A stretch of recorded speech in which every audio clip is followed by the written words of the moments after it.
The subcommittee will come to order. Without objection, the chair is authorized to declare recess at any time. We welcome everyone here today on today's hearing on court packing. Without objection, Mr. Schmidt will be able to participate in today's hearings for the purpose of questioning the witness if a member yields him time for that purpose. I'll now recognize myself for an opening statement. Although the title today is Packing of the Supreme Court, it is more than that.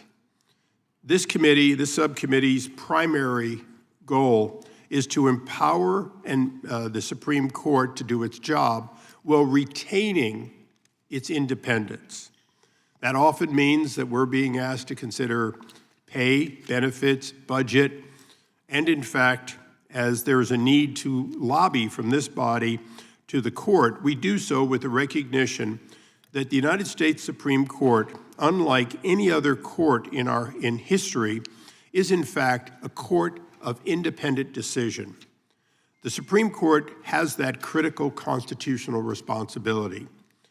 Unlike branches 1 and 2, which move back and forth with the will of the people, the Constitution itself created a court empowered to act as a check against the other branches, as a check against the branches that reflect the current will of the people. Throughout our history, the United States Supreme Court has been at its best when it told the reflection of the will of the people of the moment that they could not do what they wanted to do.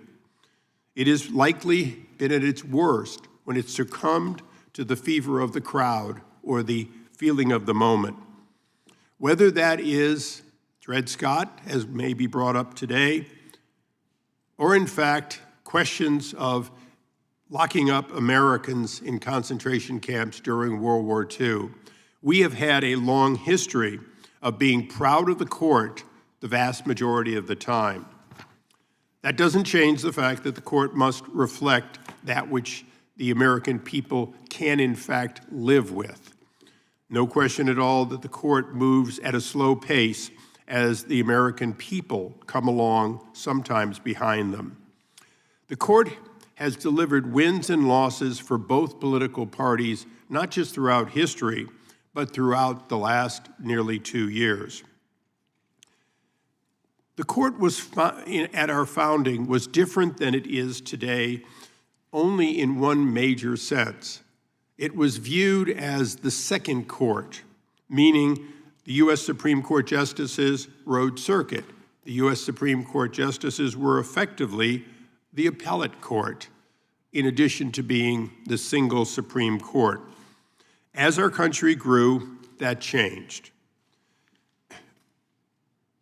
Whether or not the American people anticipated in the Constitution the fact that the population would go from single-digit millions to 350 million and likely to double again in the next century, they did create the ability under the Constitution for the high court to remain supreme, while lower courts have been created by this very committee. Democrat leaders have threatened specific justices by name, slandered family members and justices, called for all manner of laws explicit to undermine the court's power under the Constitution. I have not been the greatest student of history, but I strongly suspect there were times when the other party did so. Whether that party was the Republican Party or the Whigs, politicians have been unhappy with the court for the court doing its job in a professional manner. The witness that our Democrat minority has chosen to invite today to this very hearing demonstrates my point.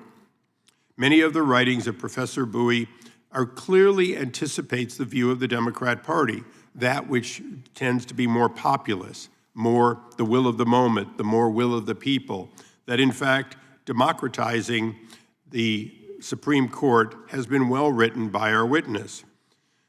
I take no exception to his words. These are his words, his studies, and he is well written. The question is today, in this hearing and beyond, will the United States Congress side with the idea that we should be more democratic in our third branch, or that our third branch should remain more independent, less, if not completely, outside the will of the people's will at the moment as reflected through either direct will of Americans or through their elected representatives in both Article 1 and Article 2. It appears the Democrats believe the Supreme Court should be prohibited from second-guessing any federal laws unless the court is unanimous, allowing any single justice, no matter how radical, to veto the entire court. I find that interesting, and I reject it in every possible way. Democrats believe Congress should decide when the Supreme Court meets, delay when it hears arguments, force justices to resume the pre-Civil War practice of riding circuit and acting as district judges. Democrats seem to believe that they should regulate what anyone can ask any court to do, blocking Americans from seeking relief from Supreme Court for unconstitutional laws. It appears Democrats believe the court should be packed with more justices who share their views.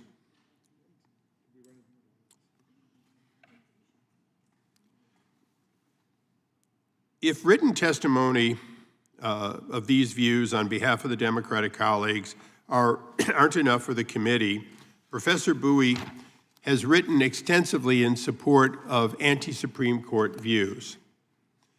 I now ask unanimous consent to enter into the record many of these articles. I will not go through them one by one, but I will make sure they're available to all the members. These are, in fact, the writings of Professor Bowie, who I have, in fact, given a brief synopsis of, and without objection, so ordered. In contrast, Republicans understand that even the court rules against us. That is its constitutional work. We can revise laws and even amend the Constitution if we want to. As I told to some of the individuals in the audience today, we have one of our original constitutional amendments still before the American people. If the American people so chose through its states, they could choose to go from the House of Representatives having 435 members determined by the body itself, or we could have over 6,000 members if we simply enacted one of the original constitutional amendments, the 12th of the 12 original. That would, in fact, cap at 60,000 the number of people each member on the dais could represent. At the time of our founding, it seemed like a good idea to at least some of our founders. If anyone on the dais here today thinks that a baseball park filled with House members pushing their thumbs up and down would give us more democracy, or if any of the witnesses think that it is more than just a relic of the past, I ask them all to please consider opining on it during the hearing. And with that, I'd like to recognize the ranking member of the subcommittee, Mr. Johnson, for his opening statement. Thank you, Mr. Chairman. And thank you, witnesses, for your appearance today. Last summer, Kash Patel took a taxpayer-funded snorkel tour of Pearl Harbor, one of our nation's most hallowed grounds, while the cost of living for Americans skyrocketed. The Trump administration just created a taxpayer-funded $1.8 billion relief fund for January 6th insurrectionists and others in exchange for dropping a $10 billion lawsuit, a personal lawsuit that he filed against the IRS, which he controls. And he's doing this while millions of Americans are losing their health insurance. President Trump is blocking clean energy projects for his fossil fuel campaign donors, while the rest of us pay and pay at the pump more and more every day. What do these facts have to do with this hearing? On its face, the daily demonstrations of incompetence and corruption of the Trump administration have little to do with the Supreme Court. But if you look closer, these stories mirror the far right and how far the far right has created a corrupt United States Supreme Court that too often works for the corporations, the billionaires and the oligarchs at the expense of the American people. For decades, MAGA Republicans have systematically chipped away at the impartiality of our third branch. They have already delegitimized our judiciary, yet they now stand before the American people pretending to be guardians of judicial integrity. Today's blatant attempt to rewrite history would be laughable if the consequences were not so dangerous for our democracy. But history matters. The American people deserve to understand how we got to this moment. And to understand how we got here, we must follow both the money and the machinery behind the modern conservative legal movement. The Roberts Court is the culmination of a plot that began 50 years ago. In the early 70s, soon-to-be Justice Powell wrote, quote, "The judiciary may be the most important instrument for social, economic, and political change," end quote. And he said that to reassert corporate power over the needs of the individual. This Powell memo set off a decades-long crusade by Republicans to concentrate power in the hands of the few at the expense of the many. Wealthy donors and corporate interests spent billions of dollars to reshape the judiciary in their image. Nowhere is the success of this decades-long effort more visible than at the United States Supreme Court, where a carefully appointed conservative supermajority, a MAGA supermajority, now delivers the MAGA conservative outcomes this movement spent billions of dollars to achieve, and achieve they did. In the last several years, the Roberts Court opened the floodgates to unlimited dark money in our political system, empowering billionaires and oligarchs like Elon Musk, the Koch brothers, Leonard Leo, Harlan Crow, and other powerful special interests to reshape the court and drown out the voices of ordinary Americans. This court has decimated reproductive freedoms that generations of women fought to secure, stripping away rights that millions of Americans relied on for nearly half a century. It has granted Trump vast immunity, placing him virtually above the law. And now, the court has put the nail in the coffin of the Voting Rights Act, dismantling protections that generations of Americans fought, marched, and died for. Abraham Lincoln once said, "This government cannot endure half slave and half free." Yet, that seems to be the vision for America that Chief Justice Roberts and the conservative supermajority on the Supreme Court envision, where some enjoy easy access to the ballot, others are forced to overcome legal barriers designed to make our voices quieter. Our nation is now in Jim Crow 2.0. We are a nation where the right to vote once again can be diluted, restricted, or simply ignored, and where the voices of rich and powerful people carry more weight than the voices of ordinary Americans, but particularly Americans who look like me. Our 250-year experiment in self-governance can only succeed if Americans decide that the clock has run out on the far right's attempt to overturn our democracy. So we can either sit back as our Supreme Court continues to act without any restraint or checks and balances, or we can do something about it. The American people deserve accountability for the damage that has been done. The American people deserve a judiciary that serves our democracy, not a narrow ideological agenda that only benefits the rich and powerful. So I want to thank the witnesses again for being here. I'm looking forward to a discussion about how to ensure that our democracy serves everyone, all of us, not just the wealthy and the well-connected few. And with that, I yield back. Gentleman yields back. We now recognize the chairman of the full committee, Mr. Jordan, for Thank you, his Mr. opening Chair. statement. Thank you, Mr. Chairman. I want to tell you, Gorsuch, I want to tell you, Kavanaugh, you've released the whirlwind, and you will pay the price. You won't know what hit you if you go forward with these awful decisions. Chuck Schumer, March 4th, 2020.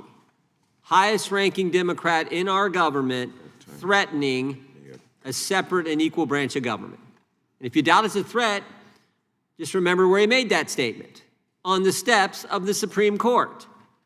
And that threat began the 6-year assault on the court by the Democrats. Started with that threat, then you had Senator Markey say the court's illegitimate. Well, how is that? Every justice I know in the court was actually confirmed by the United States Senate. That's how our Constitution works. How could it be illegitimate? But Senator Markey thought it was. Then we went to something that's never happened. The Democrats leaked the Dobbs opinion in 2022. You talk about trying to undermine a separate and equal branch of government, start leaking the opinions. That's what they did, which resulted in protest at justices' homes, which, by the way, the Justice Department at the time, under the Biden administration and Attorney General Garland, refused to enforce the law. 18 U.S.C. 1507 says you can't protest at a judge's home. And they refused to enforce the law, which, of course, led to some crazy guy going to Justice Kavanaugh's house with the design to kill Justice of the Supreme Court. Then, of course, we had all the hearings by the Democrats when they were in charge, attacking Justice Thomas, attacking Justice Alito. We had a hearing where a guy come in and lied about Justice Alito and said he leaked some document, which is, go back and watch the hearing. Definitely a lie by this guy. And why did they do it? Why did they do it? To concoct some basis for packing the court. And now they're saying it again. Time to pack the court. By the way, why do they want 4 justices, 4 new justices on the court? Why not 1? Why not 2? Why not 3? Why not 5? Why do they want 4? Because it's a 6-3 majority for conservatives. A 6-3 majority for people who actually interpret what the Constitution and the law says versus making it up as you go and making some new policy. They want 4 because they want a 7-6 majority. Plain and simple, raw political power. And they've been willing to do almost anything. Threaten the Supreme Court on the steps of the Supreme Court, leak opinions, bring witnesses in who lie about justices. That's why this hearing is important. And frankly, I hope we move the constitutional amendment on the floor. I hope there's a vote. And we'll see if these guys want to keep the court at 9, which it should be. It's been there for, 160 years or something? This whole Carville's talking about it. Former Vice President Harris is talking. They're all talking about it. The ranking member's talking about it. We got to pack the court. Why? Why? Because they don't like the decisions that this good court is giving this country. So thank the chairman for this hearing. Thank our witnesses for being here. I look forward to hearing your testimony, and I yield back. The gentleman yields back. We now recognize the ranking member of the full committee for his opening statement. Thank you very much, Mr. Chairman. And I suppose that court packing, like justice itself, lies in the eye of the beholder. But there are many different kinds of court packing. Here's one. When Justice Scalia died in February of 2016, when Barack Obama was president. Senator Mitch McConnell announced 10 and a half months before the presidential election that the Senate would not be considering any replacement. The Judiciary Committee would not have any hearing, there'd be no vote in committee, and there'd be no vote on the floor. When people asked why, that makes no sense to hold the Supreme Court seat open, to hold that vacancy open for nearly a year, he said it was too close to the next presidential election and the people should decide.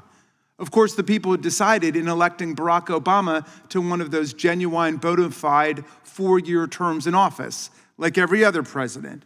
Well, we've got a controlled experiment about what would happen, because that was held open. Merrick Garland was nominated by Barack Obama and was left twisting in the wind for nearly 11 months after the death of Justice Scalia. Then, Trump, when he got in, was able to nominate Neil Gorsuch to the seat in his first week in office, and that seat was open for 422 days. And Mitch McConnell bragged about it, calling it the most consequential decision of his entire public career. And of course, it cemented the rapid movement of the Supreme Court to the right to incarnate the MAGA agenda on the Supreme Court. Well, look, here's what happened when Ruth Bader Ginsburg died. Now, she died on September 18th, 2020. So close to the next election, which was less than 2 months away, that early voting had started in a lot of the states. So it wasn't even 2 months away. And then the Democrats asked Mitch McConnell, some reporters asked Mitch McConnell, well, of course, you're not going to have hearings or a vote or anything in the next few weeks, are you? And he laughed it off. He laughed off the suggestion that they would maintain the same rule that they had used to block Merrick Garland and President Obama from having a seat. And then they rammed through the nomination of Amy Coney Barrett within 2 months, consolidating the right-wing anti-choice, anti-environmental regulation, anti-labor, anti-voting rights, anti-democracy majority on the Supreme Court. Had the original McConnell rule been applied, or even a reasonable approach taken with just a few weeks before the election, that Supreme Court seat would have been filled by President Biden, not by Donald Trump. Biden won that election, by the way, by more than 7 million votes. If you're interested in what the people want, 306 to 232 in the Electoral College. I know some people came down to overthrow the election, attack our police officers in order to accomplish a political coup to deny that, but that's what happened. So, right there, we've got 2 seats officially stolen by Mitch McConnell and the Republican Senate, giving them a 6-3 mega court with a majority of the court now made up of nominees of presidents who lost the popular vote. Lost the popular vote. Roberts and Alito, Gorsuch, Kavanaugh, and Amy Coney Barrett, all nominated to the court by by presidents who lost the popular vote. Now, if you don't believe that this Supreme Court has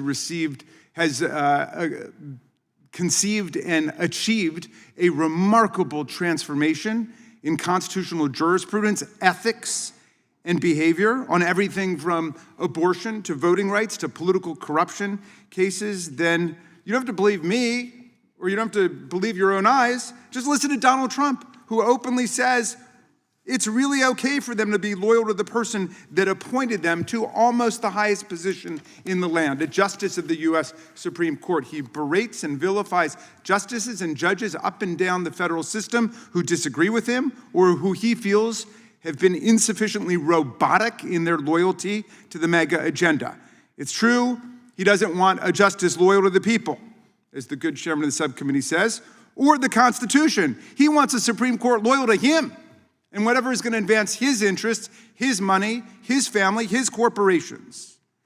He's got a Supreme Court majority so robotically loyal that they will pluck a doctrine out of thin air, nothing to do with originalism, nothing to do with textualism, out of thin air to insulate the president from liability for felony crimes committed in office. We went for more than 2 centuries without any president ever claiming the right to commit crimes under his office and not to be prosecuted for it, but here we are today. The Supreme Court we must acknowledge, has been a profoundly conservative, reactionary institution for the vast majority of our history. And what did the Supreme Court ever do for enslaved people between the founding and the Civil War? Nothing, other than in 1857 in the Dred Scott decision, cement their subjugation into place, saying that the African slave and his descendants have no rights a white man is bound to respect in any way. And then even after the Civil War, after the passage of the 13th, 14th, and 15th Amendments, drawn from the blood, sweat, and tears of the Union and the people who fought to defend our country against the Confederacy, the Supreme Court gutted the meaning of the Reconstruction Amendments in the civil rights cases. And then in 1896, in Plessy versus Ferguson, constitutionalized the reign of Jim Crow, separate but equal. So we have a couple decades around the Warren Court, maybe the first few years of the Burger Court, where the Supreme Court acted on the side of the people. Brown versus Board of Education, striking down American apartheid, the white primary line of cases, Terry versus Ohio, Roe versus Wade. But it didn't last long before it all sank away with the Rehnquist Court and the Roberts Court, and now they've returned to the historic baseline of political white supremacy. They wiped out our Voting Rights Act, first in Shelby County versus Holder in 2013, and a couple months ago in the Calais decision. And we are about to see, they're not going to be able to accomplish it all in 2026, but by 2028, we will probably see all white congressional delegations from the Deep South, wherever the Republicans control the state legislatures. Okay, that is court packing. That's political packing by a packed Supreme Court. The court today has a legitimacy crisis, not just because of the way it's been composed and stacked and packed and gerrymandered and divided by Mitch McConnell, who laughs about it. He thinks it's funny what they did. Why do some people want 13 circuits, Mr. Chairman? 13 members of the court? You don't need a conspiracy theory for that. There are 13 federal circuits in America. And traditionally, the Supreme Court has been made up of the number of justices equal to the number of circuits. And we got 13 circuits, but we only have 9 justices.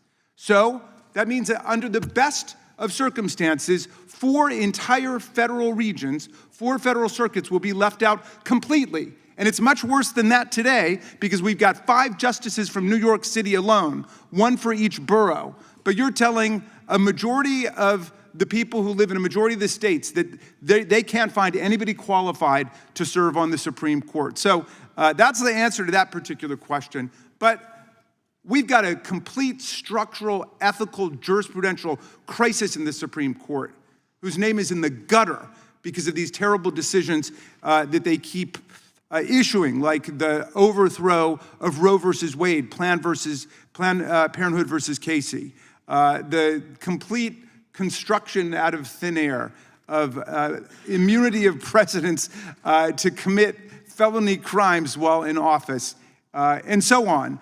And I hope that this court will do its best to try to behave like a Supreme Court, but there are things that we can do, and I introduced one bill yesterday called the SCOTUS Act. And the SCOTUS Act is creating a new way for cert to be granted because this Supreme Court is obviously acting like a legislature. I mean, they set up an agenda where they want this case about the Voting Rights Act, they want to destroy it. Oh, now it's time for us to overthrow abortion rights. We're going to take that case. All right. A lot of countries don't leave the agenda-setting authority to the court itself, and certainly we should not leave it in the hands of this Supreme Court. It belongs with the 13 federal circuits. We should have a panel made up of the chief judge of each federal circuit or their designee, if they want another judge to do it, and they should decide when there is a meaningful circuit split or a federal question that should go up to the Supreme Court. This court obviously cannot be trusted with that agenda-setting authority. Let's begin to create a real Supreme Court in the country by moving in this direction. And I thank you, Mr. Chairman. I yield back to you. I thank the distinguished member from Maryland. Your length of time as a professor shows in the history dating back to 1929 when the 10th Circuit was created. Can I just ask one question as a point of inquiry? Are you saying that the circuits should push involuntarily to the high court the cases they should take? No, not involuntarily. We should set up a new system where cert is granted by a cert panel that's made up of 13 judges, the lead judges of each federal circuit in the country, and those would be the cases that go to the court instead of the court determining, like a legislature, what bills it wants to bring up in order to overthrow this or that particular policy or law they don't like. Interesting. I look forward to seeing your bill for that. We'll get it to you. We'll get you a copy right now. I thank the gentleman. Without objection, all other statements will be included in the record. We'd now like to introduce our panel. Mr. Louis Capozzi is the Solicitor General of Missouri. He previously worked in private practice at Jones Day, growing up in Cleveland. That's a household word I appreciate. And has served as an adjunct professor at the University of Pennsylvania Carey Law School. He clerked for Justice Neil Gorsuch, Judge Wilkinson, and Judge Wilkinson on the Fourth Circuit Court of Appeals, Judge Anthony Scalia on the Third Circuit Court of Appeals. Thank you and welcome. Professor William Ross. Mr. Ross is the Albert P. Brewer Professor of Law and Ethics at Stanford University Cumberland School of Law. Professor Ross teaches courses on professional responsibility, civil procedure, constitutional law, and American legal history. Mr. Gene Schauer is a partner at his own firm of Schauer Jaffe LLP, where his practice focuses on civil appellate matters. He has argued 7 cases before the U.S. Supreme Court and previously was chair of the U.S. Supreme Court and Appellate Practice Group at Winston and Strawn. He is a constituent of our ranking member in Maryland, and perhaps will be able to answer the ranking member's questions in full. Professor Nicholas Bowie. Mr. Bowie is the Louis D. Brandeis Professor of Law at Harvard University. Professor Bowie teaches courses on federal constitutional law, state constitutional law, and local government law. We welcome our witnesses here today, and as is the rule of the committee, I would ask all our witnesses to rise to take the oath and raise their right hand. Do all of you solemnly swear or affirm under penalty of perjury that the testimony you're about to give will be true and correct to the best of your knowledge, information, and belief, so help you God? Let the record reflect that all witnesses answered in the affirmative. You may be seated.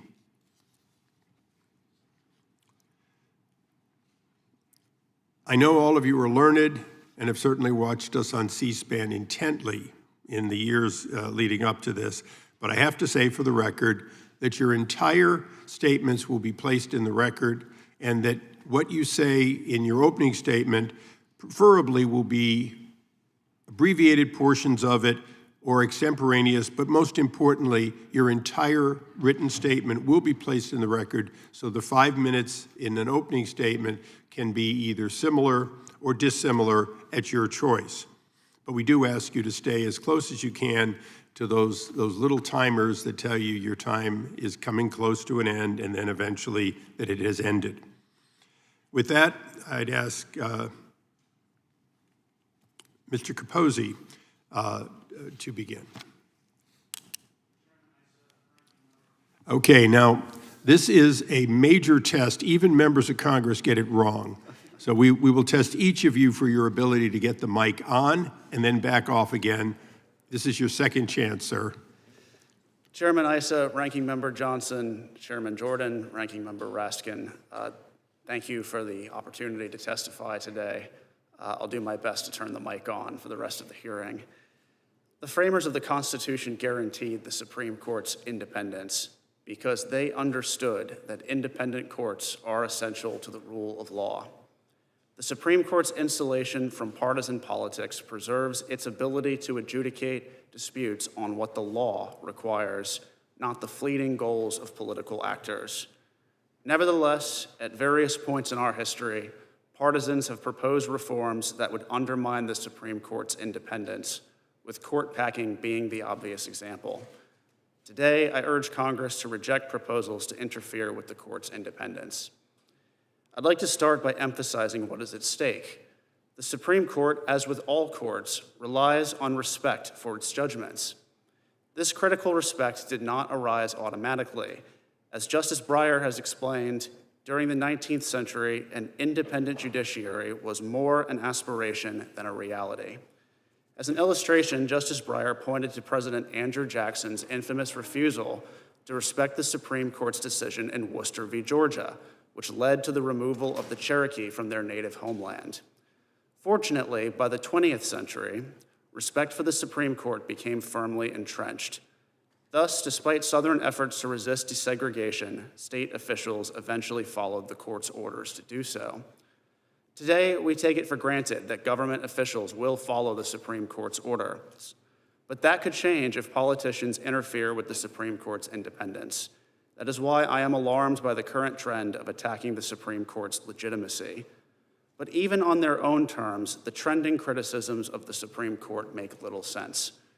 First, critics frequently claim that the Supreme Court consistently rules in favor of President Trump and Republicans, but this is not true.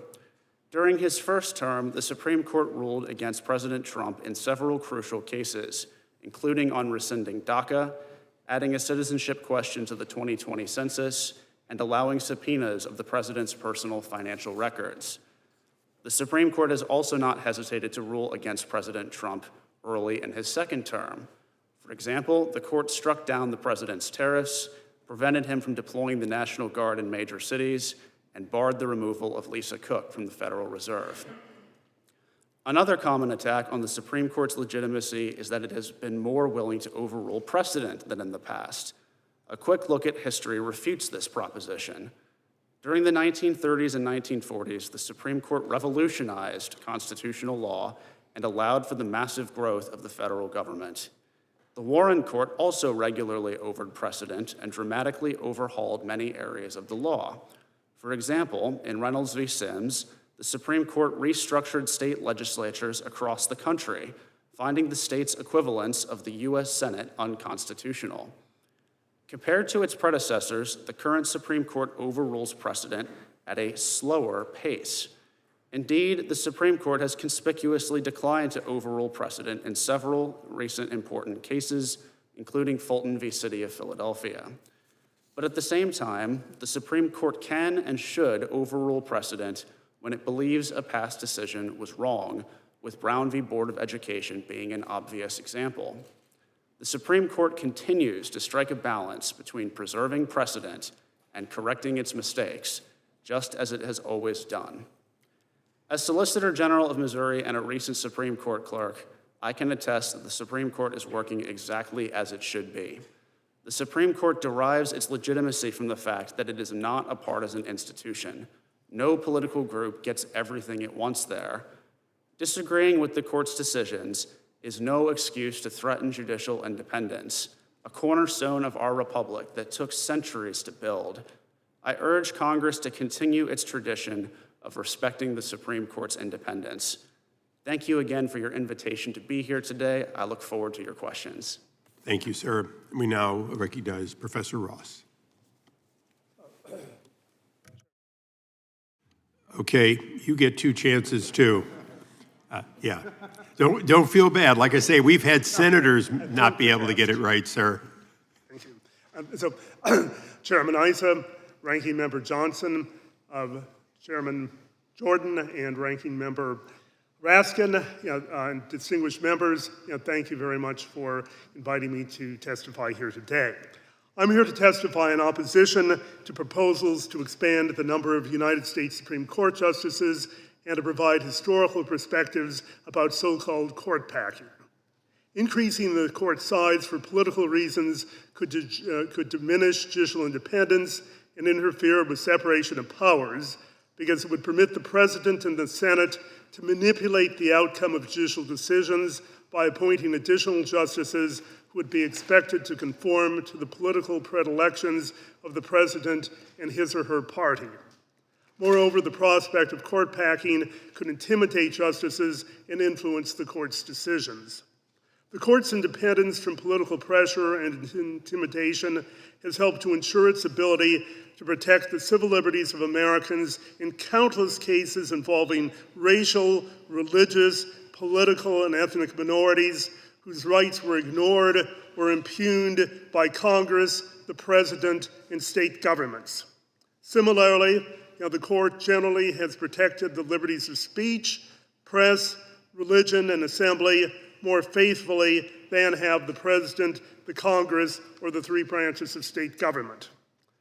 A politically motivated increase in the number of justices could also erode public respect for the court, since it would exacerbate the growing tendency of Americans to believe that the court's decisions are guided by political prejudices rather than by constitutional principles. Advocates of court packing claim that the appointment of additional justices, presumably by a Democratic president, would restore balance to a court the conservatives have allegedly hijacked. But how and where would court packing end once it began? Court packing is a game that both parties can play.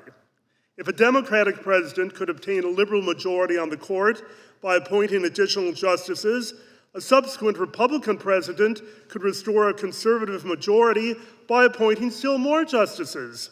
It is therefore clear that both parties, and both conservatives and liberals, should have compelling reasons to fear and oppose court packing. Tampering with the size of the court also is ill-advised because a 9-member court is deeply rooted in tradition and is based on practical considerations. Supreme Court justices and legal scholars have tended to agree that 9 is the ideal size for the court, since that's large enough to distribute the court's heavy workload and provide a range of viewpoints, but small enough to promote collegiality and efficient deliberation. Increasing the court's size could impair the court's ability to function effectively. In particular, an increase in justices would provide individual members with less time and opportunity to ask questions during oral arguments and to participate in the court's conferences. It could also dilute the clarity and force of the court's opinions by increasing the number of concurring opinions. As Chief Justice Charles Evans Hughes explained in opposing Franklin Roosevelt's ill-fated court-packing plan in 1937, quote, "There would be more judges to hear, more judges to confer, more judges to discuss, more judges to be convinced and to decide. The present number of justices is large enough so far as the prompt, adequate, and efficient conduct of the work is concerned," close quote. Although advocates of court packing contend that the court's new conservative majority should not frustrate the programs of the other two branches of government, it is the very role of the court to filter political agendas through a constitutional lens. Tethering the court to the President and Congress contravenes the fundamental concept of separation of powers. The court often has fulfilled its most important function when it has overturned unconstitutional legislation. Although proponents of court packing also argue that the present court is out of step with public opinion, the court throughout its history has broadly remained within the general parameters of public opinion, even during periods when it has had a distinctly liberal or conservative tinge. Justices are keenly aware that, as Alexander Hamilton wrote in The Federalist, the court has neither the power of the purse nor the power of the sword, and that its decisions are ultimately dependent upon the goodwill of the coordinate branches of government and the American people. Since court packing proposals jeopardize the court's integrity and independence, it is my hope and expectation that Americans today will reject such interference with the court just as they did in 1937. Thank you. Thank you, Professor. Mr. Scherer.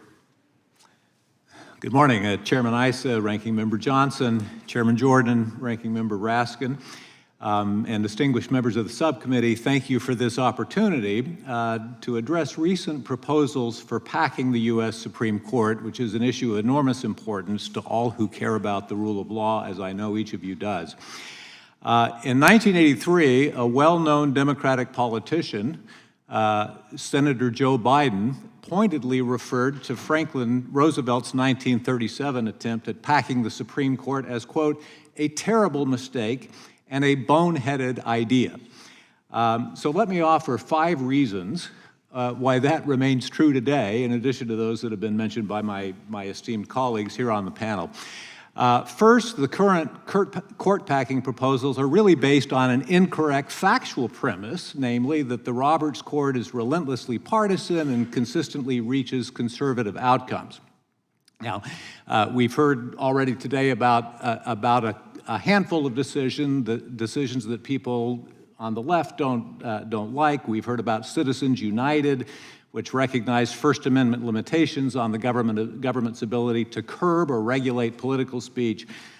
People on the left are also concerned about Dobbs, which we've heard about, and the recent Supreme Court decision in Louisiana versus Calais, which some people claim gutted the Voting Rights Act. But in fact, and I'll come back to those specific examples in a minute, but in fact, the Roberts Court, often joined by some of President Trump's nominees, has also ruled against what most people view as Republican or conservative interest in several hotly contested cases. Mr. Capozzi mentioned the recent tariff decision. Another example of that phenomenon is the Obergefell decision from a few years ago, which ruled that states are constitutionally forbidden from limiting the definition of marriage to man-woman unions. And then there was the Bostock decision, which extended Title VII's protections against non-discrimination to gay and lesbian and transgender people. And don't forget the Supreme Court's earlier decision in NFIB versus Sebelius, which upheld the individual mandate that was the heart of Obamacare. Each of those decisions was excoriated by folks on the right, but they were, as a political matter and a policy matter, they were big wins for progressives. And so the claim that the Roberts Court is somehow in the pocket of conservatives or Republicans just doesn't withstand analysis of the facts. Second, current proposals rest on an unrealistic predictive judgment about new justices' voting powers or likely voting patterns. In Roe versus Wade, for example, the key votes supporting abortion rights came from justices appointed by the conservative President Nixon, while one of the most vocal dissents in Roe versus Wade came from Justice Byron White, who had been appointed by President Kennedy. And we've all seen examples of where Supreme Court justices vote against the wishes of the president who appointed them. And so even adding 4 more justices to the Supreme Court is by no means any guarantee that the court would shift more towards progressive priorities.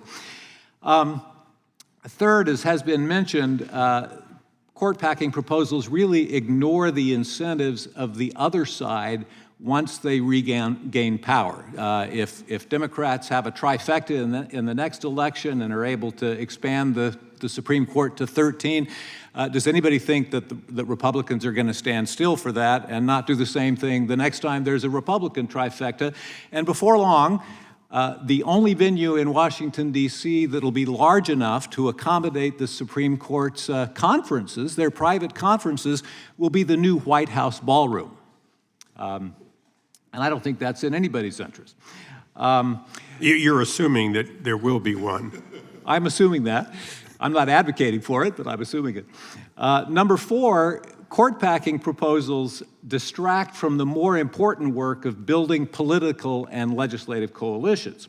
And I think that's illustrated by some of the recent court decisions that we've discussed today. If you look at the Calais decision, for example, that decision was premised on the court's interpretation of a federal statute, namely the Voting Rights Act, and the court held that there was a violation of equal protection in that case because the Voting Rights Act did not establish that majority-minority districts were required. Well, if Congress goes back and changes the Voting Rights Act to do what progressives would like and require majority-minority districts, my guess is that decision would come out very differently. Dobbs is another example. Many progressives and even not so progressive states have already effectively neutered Dobbs within their own state boundaries by passing laws that protect abortion to an equal or greater extent than Roe once did. Number 5, Other panelists have already discussed how court packing would erode public trust in the court and ultimately in the entire federal government, because the Supreme Court has long been viewed correctly as a bit of ballast or a counterweight to the other branches of the government. They can correct the mistakes that the other branches occasionally make.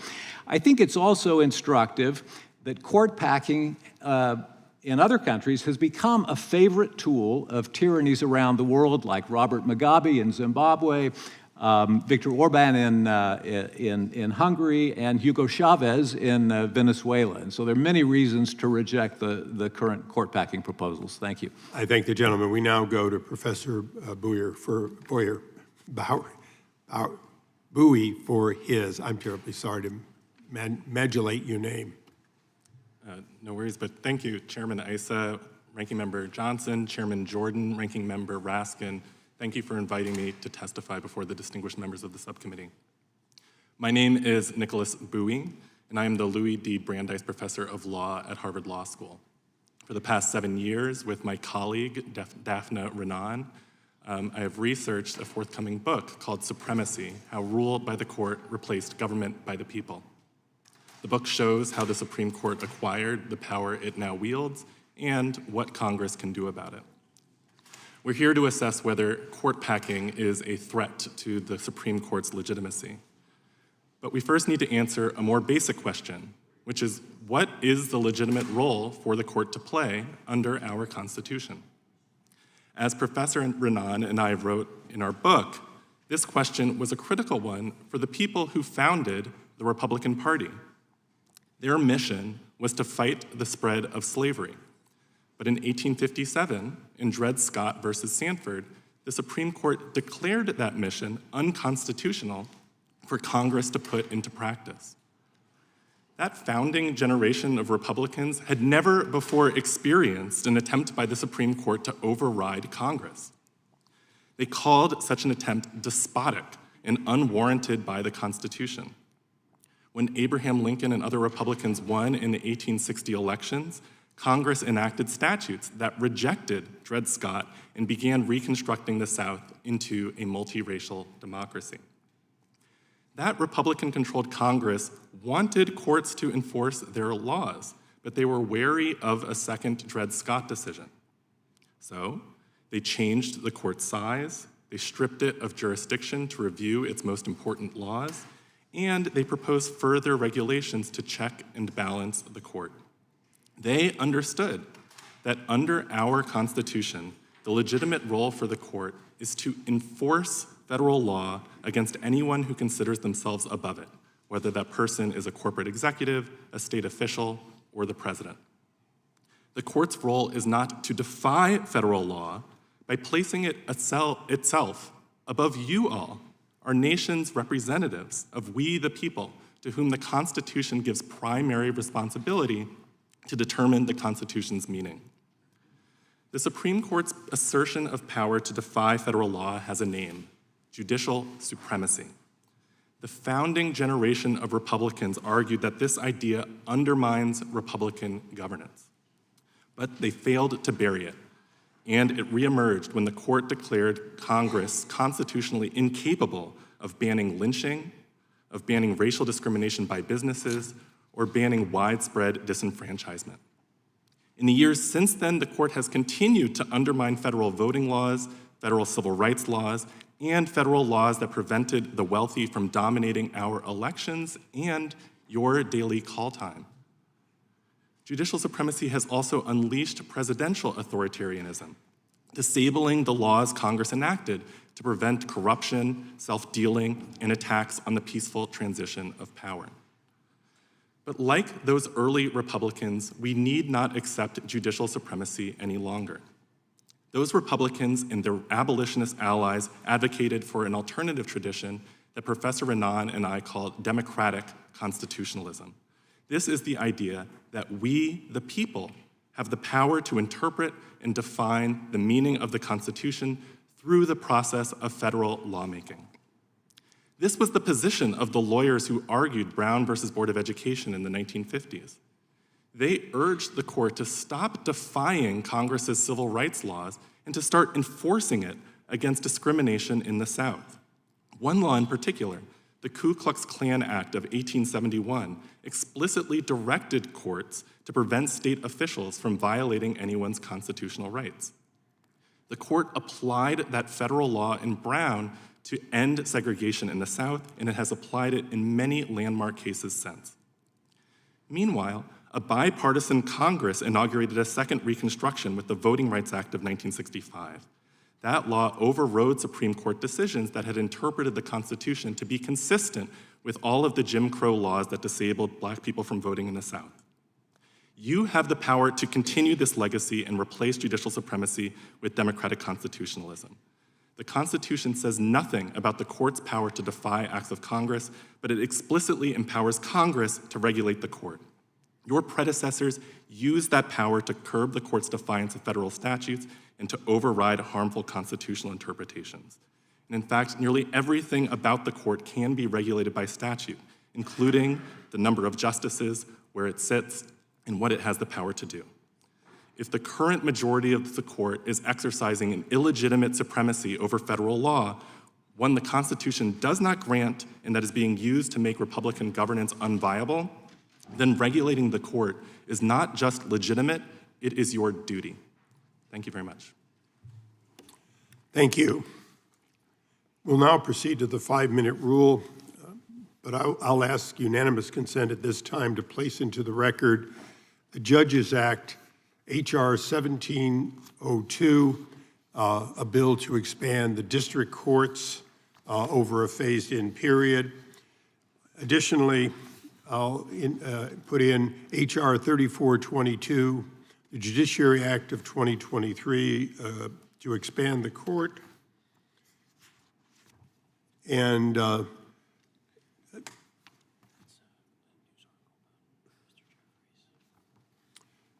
I'll put in a news story from 2026, just a few days ago. Democrats' renewed call for U.S. Supreme Court overhaul after the Voting Rights Act decision.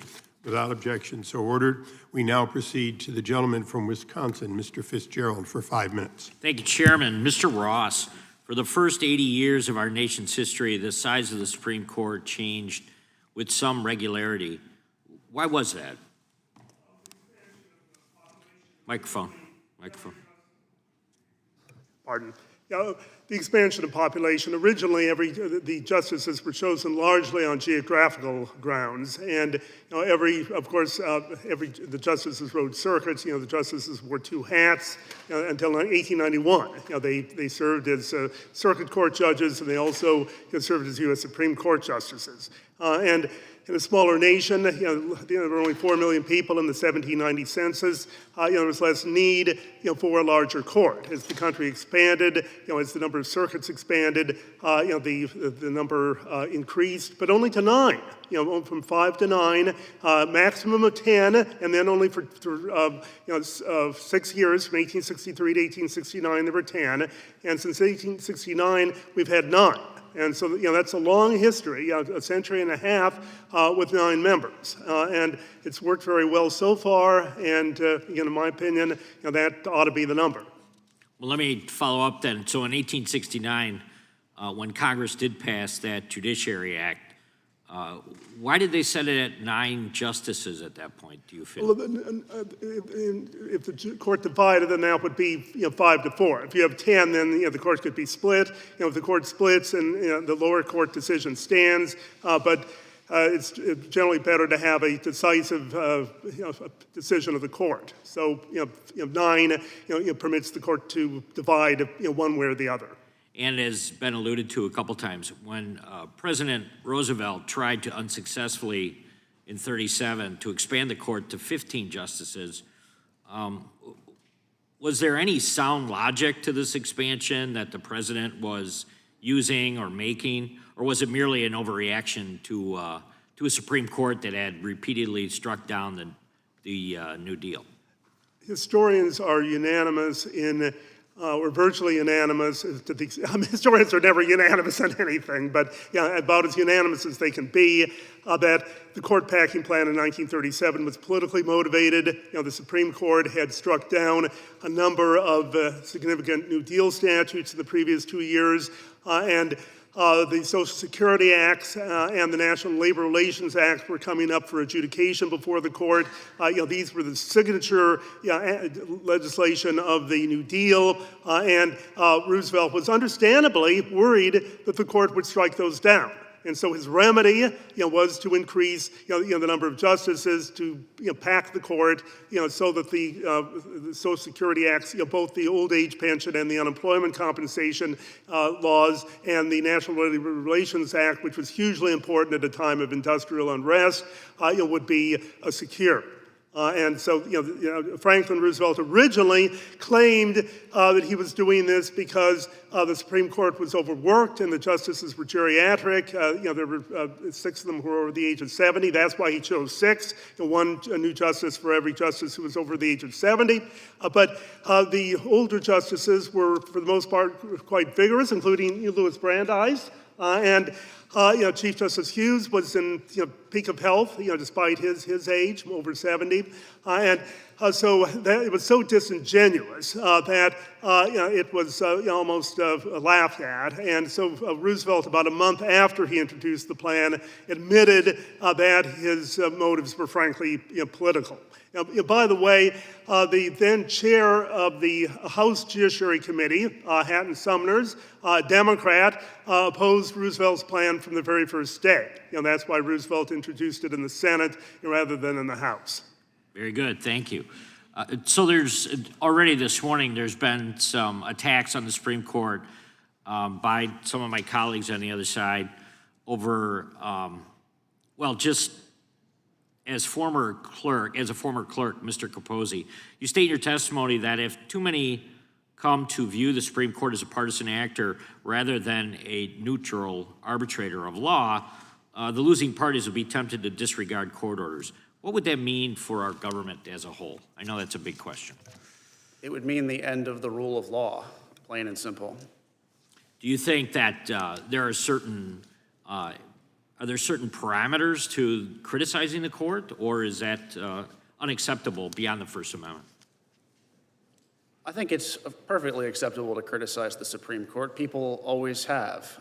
Presidents from the beginning of our country have lost major cases before the Supreme Court. President Jefferson frequently criticized decisions from the Supreme Court. I think there's a line between criticizing decisions, criticizing their reasoning, and attacking the legitimacy and the independence of the Supreme Court itself. Very good. I yield back. The gentleman yields back. We now go to the ranking member of the subcommittee, the gentleman from Georgia, for 5 minutes. Thank you, Mr. Chairman.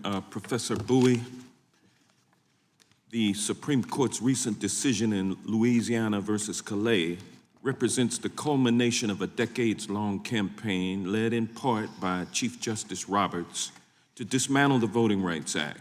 From Shelby County to Bronovich and now Calais, there has been a systematic effort to substitute judicial skepticism for Congress's explicit constitutional authority to protect the right to vote. Professor Bowie, how does the Calais decision compare to the Supreme Court's treatment of Reconstruction-era protections in the initial passage of the Voting Rights Act? And it's directly related because for the first century after Congress proposed the 15th Amendment to protect the right of people to vote and to prohibit states from violating that right on account of race, the Supreme Court interpreted the 15th Amendment to prohibit only laws that it thought had the intent of discriminating on the basis of race. And applying that test, the court allowed literacy tests, poll taxes, and all sorts of other state laws to effectively disenfranchise all Black people, or nearly all, in the South. When Congress passed the Voting Rights Act in 1965, its goal was to overcome those decisions and instead apply an effects test, or something that said when a state law has the effect of making it more difficult for people of color or any other group to vote on account of their race, then that is illegal. When the Supreme Court interpreted that law in the 1980s, it said that actually what Congress did was apply the same sort of intent test. You have to prove that a state legislature intended to discriminate against Black people. And Congress again said, no, you're getting this wrong. We think the problem is all of these laws that have the effect of making it more difficult for people to vote. And what happened in a recent decision just a few weeks ago is the court said, no, we think what Congress actually did is apply the same test that we've applied for generations that's had the effect of making it far more difficult for people of color to vote. And we're seeing the consequences right now as every southern state considers laws to take away representation in Congress that's currently occupied by Black or Hispanic representatives. Many Americans increasingly view the court as acting less like a neutral judicial body and more like a political institution advancing a particular ideological agenda.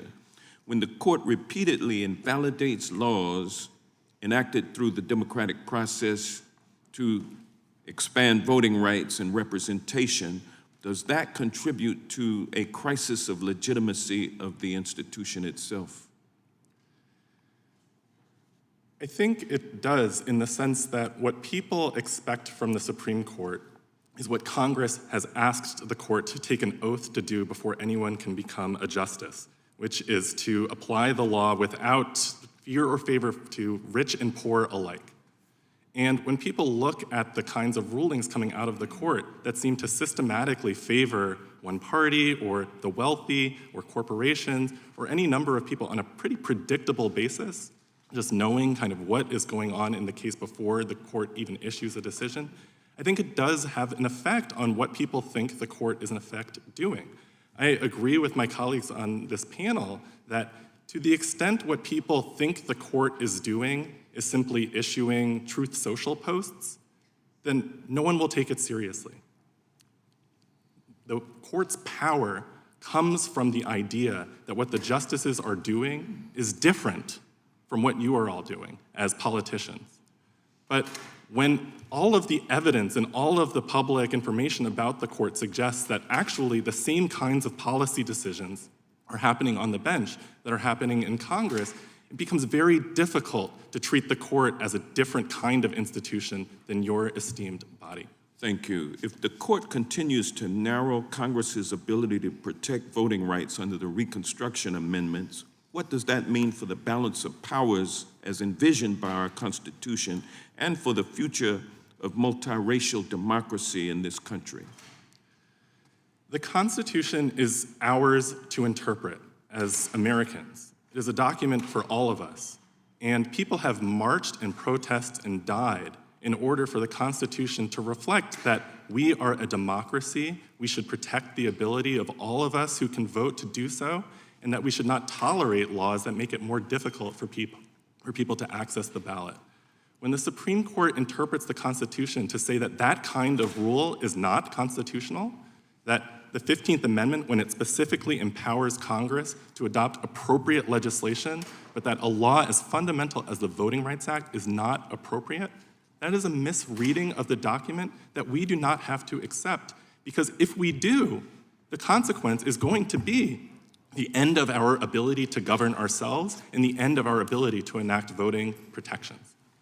Thank you. With that, I yield back. The gentleman yields back. With that, we recognize the chairman of the full committee, Chairman Jordan. So their argument is the court's too political, so let's let the political body add 4 new seats. That's one of the dumbest things I've ever heard. But that's the argument the Democrats are making, their witness just articulated. Makes no sense. That's why we need to keep the court at 9. I will yield to the former Attorney General from the great state of Kansas the remainder of my time.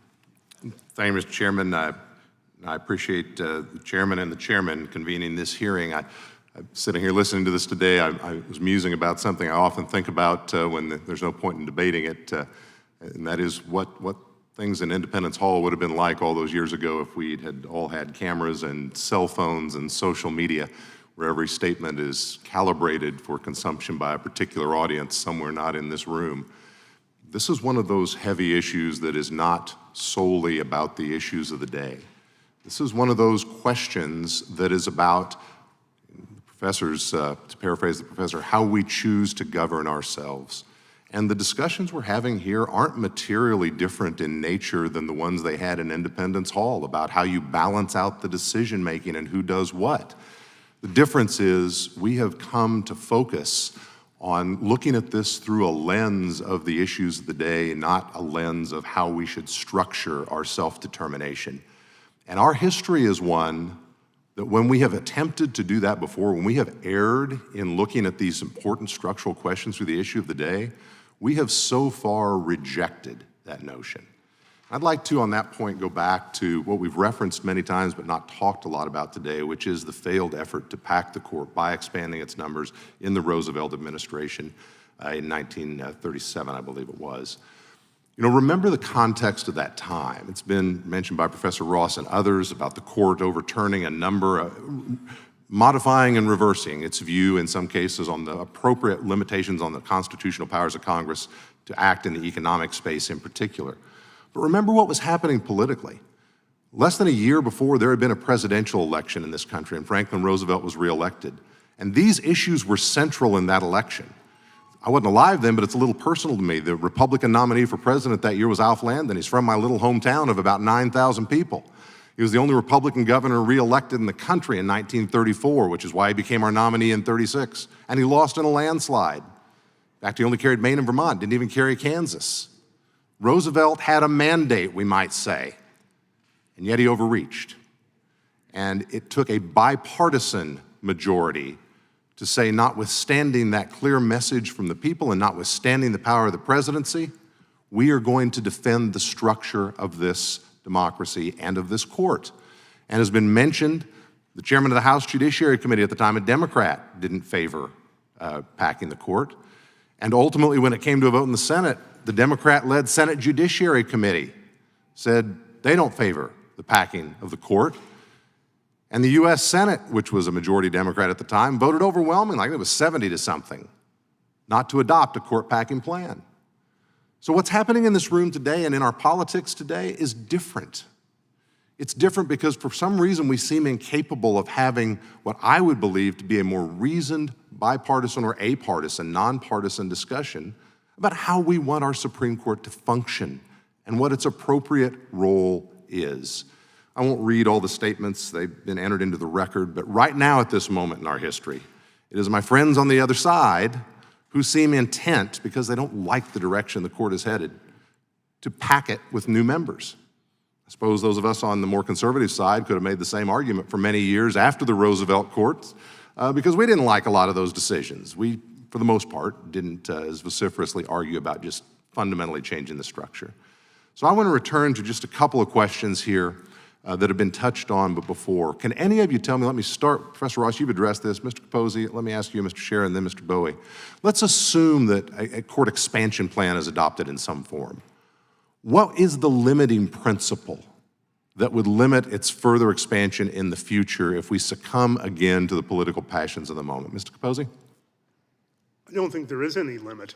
That's one of the fatal flaws of the proposal, that if one president packed the court, then the next president could pack the court, and it'd just be a never-ending cyclical process, and you end up with potentially hundreds of Supreme Court justices. Thank you, Mr. Ross. Mr. Capozzi? The only limit will be what each side can get away with. Mr. Scherer? Professor, what's the limiting principle? So the role of the court is an important question, as you've laid out. And the role is not to be this undemocratic superweapon in the middle of our democracy. The role is not to try to put as many of our people... Is there a limiting principle on if we expand it today because one side's mad, do we expand it tomorrow because somebody else is? What's the limiting principle?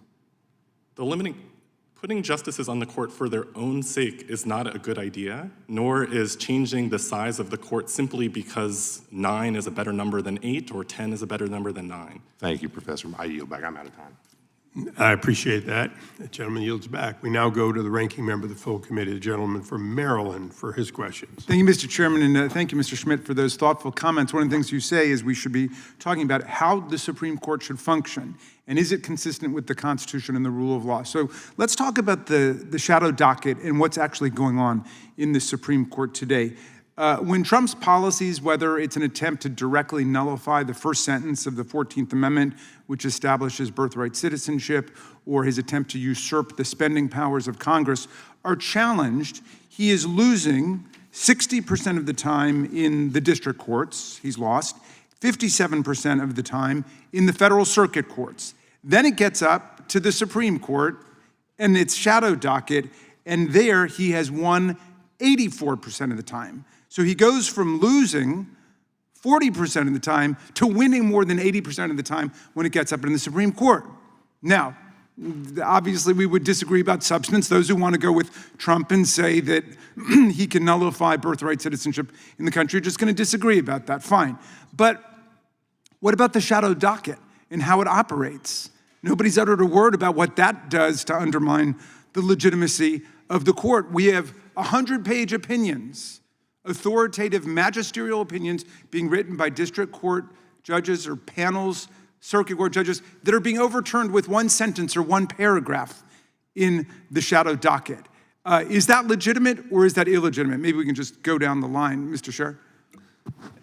In general, it's legitimate. Every appellate court has the authority to stay a decision of a lower court. Okay, Mr. Ross, do you think it's legitimate, what's taking place with the shadow docket? I share your concern about the shadow docket. I'm troubled by it too, but I don't think that offers any justification. I don't think criticism of the shadow docket provides any justification. Is it legitimate or illegitimate? I'm just asking whether it's legitimate or illegitimate.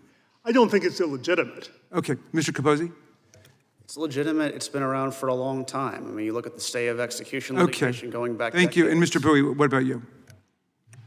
I don't think it's legitimate in part because of the damage it's doing to the court's credibility as well as to our country. I mean, we have a court right now that is issuing decisions without the benefit of argument, without the benefit. I mean, that really is truth social, meet the Supreme Court. We'll send you one sentence and overturn an entire analysis. The legitimacy of the rule of law depends upon the character of the analysis that's given to the legal question. Nobody has taken me up on my invitation to discuss the legitimacy or the illegitimacy of the court based on what Senator McConnell did. Is there anybody who would argue that what he did was legitimate in saying we will not even have a hearing on President Obama's nominee, Merrick Garland, and we will not have any votes, but 11 months before the election, but we will rush through the nominee to take Justice Ginsburg's seat? Anybody want to argue that that's legitimate? I'll certainly take you up on the first part of that. I mean, when McConnell did that, he announced that he was applying the pre-existing Biden rule, which is that we don't consider new Supreme Court nominees during an election year. I agree that the Amy Coney Barrett hearing was an exception to that, but... Okay. Anybody else want to defend the legitimacy of what Senator McConnell did? And would anybody agree with me that that's a form of court packing, just as much as the mythical court packing that we're denouncing today, since I'm not aware of any proposal on the table? I think it's fundamentally different. The Senate plays a role in our separation of powers. It has to check and balance the president. The people that are in the Senate matter. If they don't want to confirm a justice to the Supreme Court. So if the Senate does it, it's okay. It's just you don't want a president nominating. But of course, if a president nominated under new law, then that would be legitimate, wouldn't it? I think it's a different thing when the Senate plays its constitutionally. Do you know how many times we've changed the number of people in the Supreme Court? It's been almost 160 years since it's happened. No, it's happened 6 different times. Ending in 8 times. Ending in 1869 is the last time. Yeah, right. So, well, in any event, it's changed numerous times throughout our history. There's nothing remotely illegitimate about it. It's not frozen in the Constitution. Would you agree? I agree it's not frozen in the Constitution, but we have a tradition dating All right, back but to in any event, 1869. I don't know why we went off on this numerical thing, because that's not what this is really about. The question is about the legitimacy of a court that is demolishing the voting rights of the people, essentially overruling democracy at every turn. And I wonder, Professor Bowie, in the time remaining, if you could discuss what it means for the Supreme Court to intervene in elections, like in Bush versus Gore, or like with the Voting Rights Act, in a way that undermines the people's ability to govern. Well, one thing to speak about in terms of the 1869 precedent that keeps coming up is in 1866, Congress passed a Civil Rights Act in order to guarantee citizenship to all people born in this country. They feared that President Johnson was going to appoint justices to the court that were going to try to overrule that law, which has become foundational for our democracy. So Congress changed the number of justices. It reduced the size of the court to prevent the president from appointing new justices. Thank you. I yield back, Mr. Chairman. Thank you. For the ranking member, apparently Congressman Green did put in a court expansion in this Congress, and there were ones in the last Congress. Would you join with me in a discharge petition to do that immediately? But the fact that I've not heard of it tells you exactly how much political traction it has. But look, there are a lot of things that we should do in terms of Supreme Court ethics. The question is, do you support that expansion? I've never seen it. You'd have to give If I drop one today, will you co-sponsor it for this Congress? Co-sponsor what? An expansion of the court pursuant to what you had in the last Congress. We haven't had a single hearing about it. I mean, if you have a hearing about it, then we can analyze it. I mean, we got to take this seriously, right? I honestly don't even know what his proposal is. Well, why don't I just take the one that you had when you were in a majority and present it? Well, I'm interested in term limits of 18 years. I think the vast majority of the American people support term limits for justices, and if they want to stay on the court as a district judge or an appeals court judge, that's consistent with life tenure. It's a constitutional change, you'd agree? No, it's not. If they stay on the court as a district judge or a circuit court judge, that's consistent with the command of life tenure. So I'm interested in term limits for members of Congress. We can look at the question of whether every federal circuit should be represented on the Supreme Court, which is the whole original idea behind it. That's what circuit writing's all about. Do you really mean to say for members of Congress? For the Supreme Court. Oh, okay, just checking. I'm actually for that. Just checking after you and I have been here past the 6 years. It was a Freudian slip. I'm not opposed to term limits. The longer I stay, the more in favor of that I am, including in this term. But I thank the gentleman for the colloquy. And with that, we go to the gentleman from Virginia, Mr. Klein. Thank you, Mr. Chairman. I think this hearing is very important, especially when, and I appreciate the consistency of the ranking member, the attempt thereof, the importance of consistency when talking about judicial decisions, when you have judicial decisions that may not comport with your understanding of the Constitution, that somehow democracy is being overturned. And that was the rhetoric that was just used by the ranking member, and it's offensive to me. But when... Will the gentleman yield for just a second? I will not. Well, yes, for a second. I actually wrote a book with that title, which I will give to you, called Overruling Democracy, the Supreme Court versus the American People, about Bush versus Gore. I right-wing appreciate that the gentleman is being consistent with the book that he wrote. But it is equally frustrating to see that in not all cases do you have, especially in the shadow docket, you have examples where they did not rule in favor of a conservative philosophy. If you look at just the mifepristone ruling last week, or this week. If you'd yield for 1 second.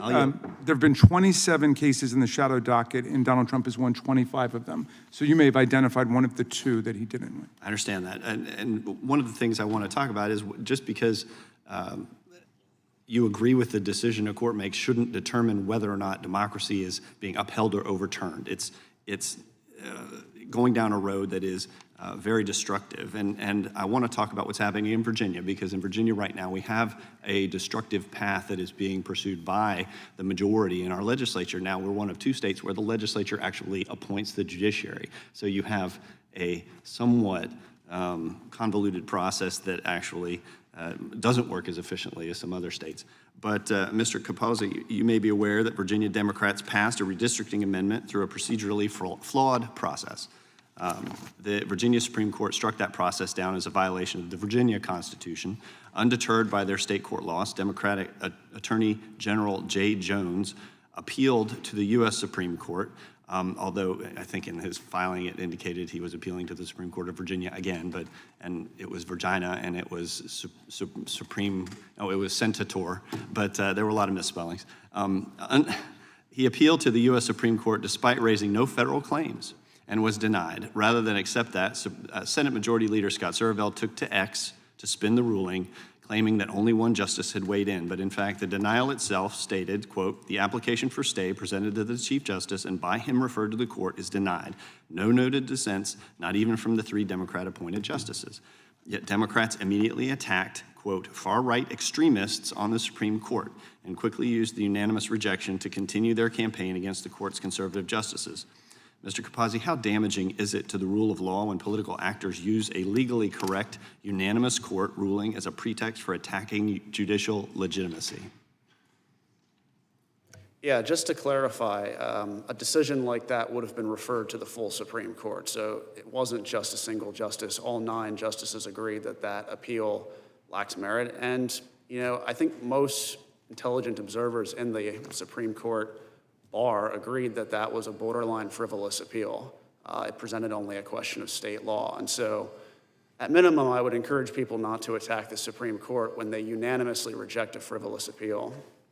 Mr. Scher, court packing isn't just a federal ambition.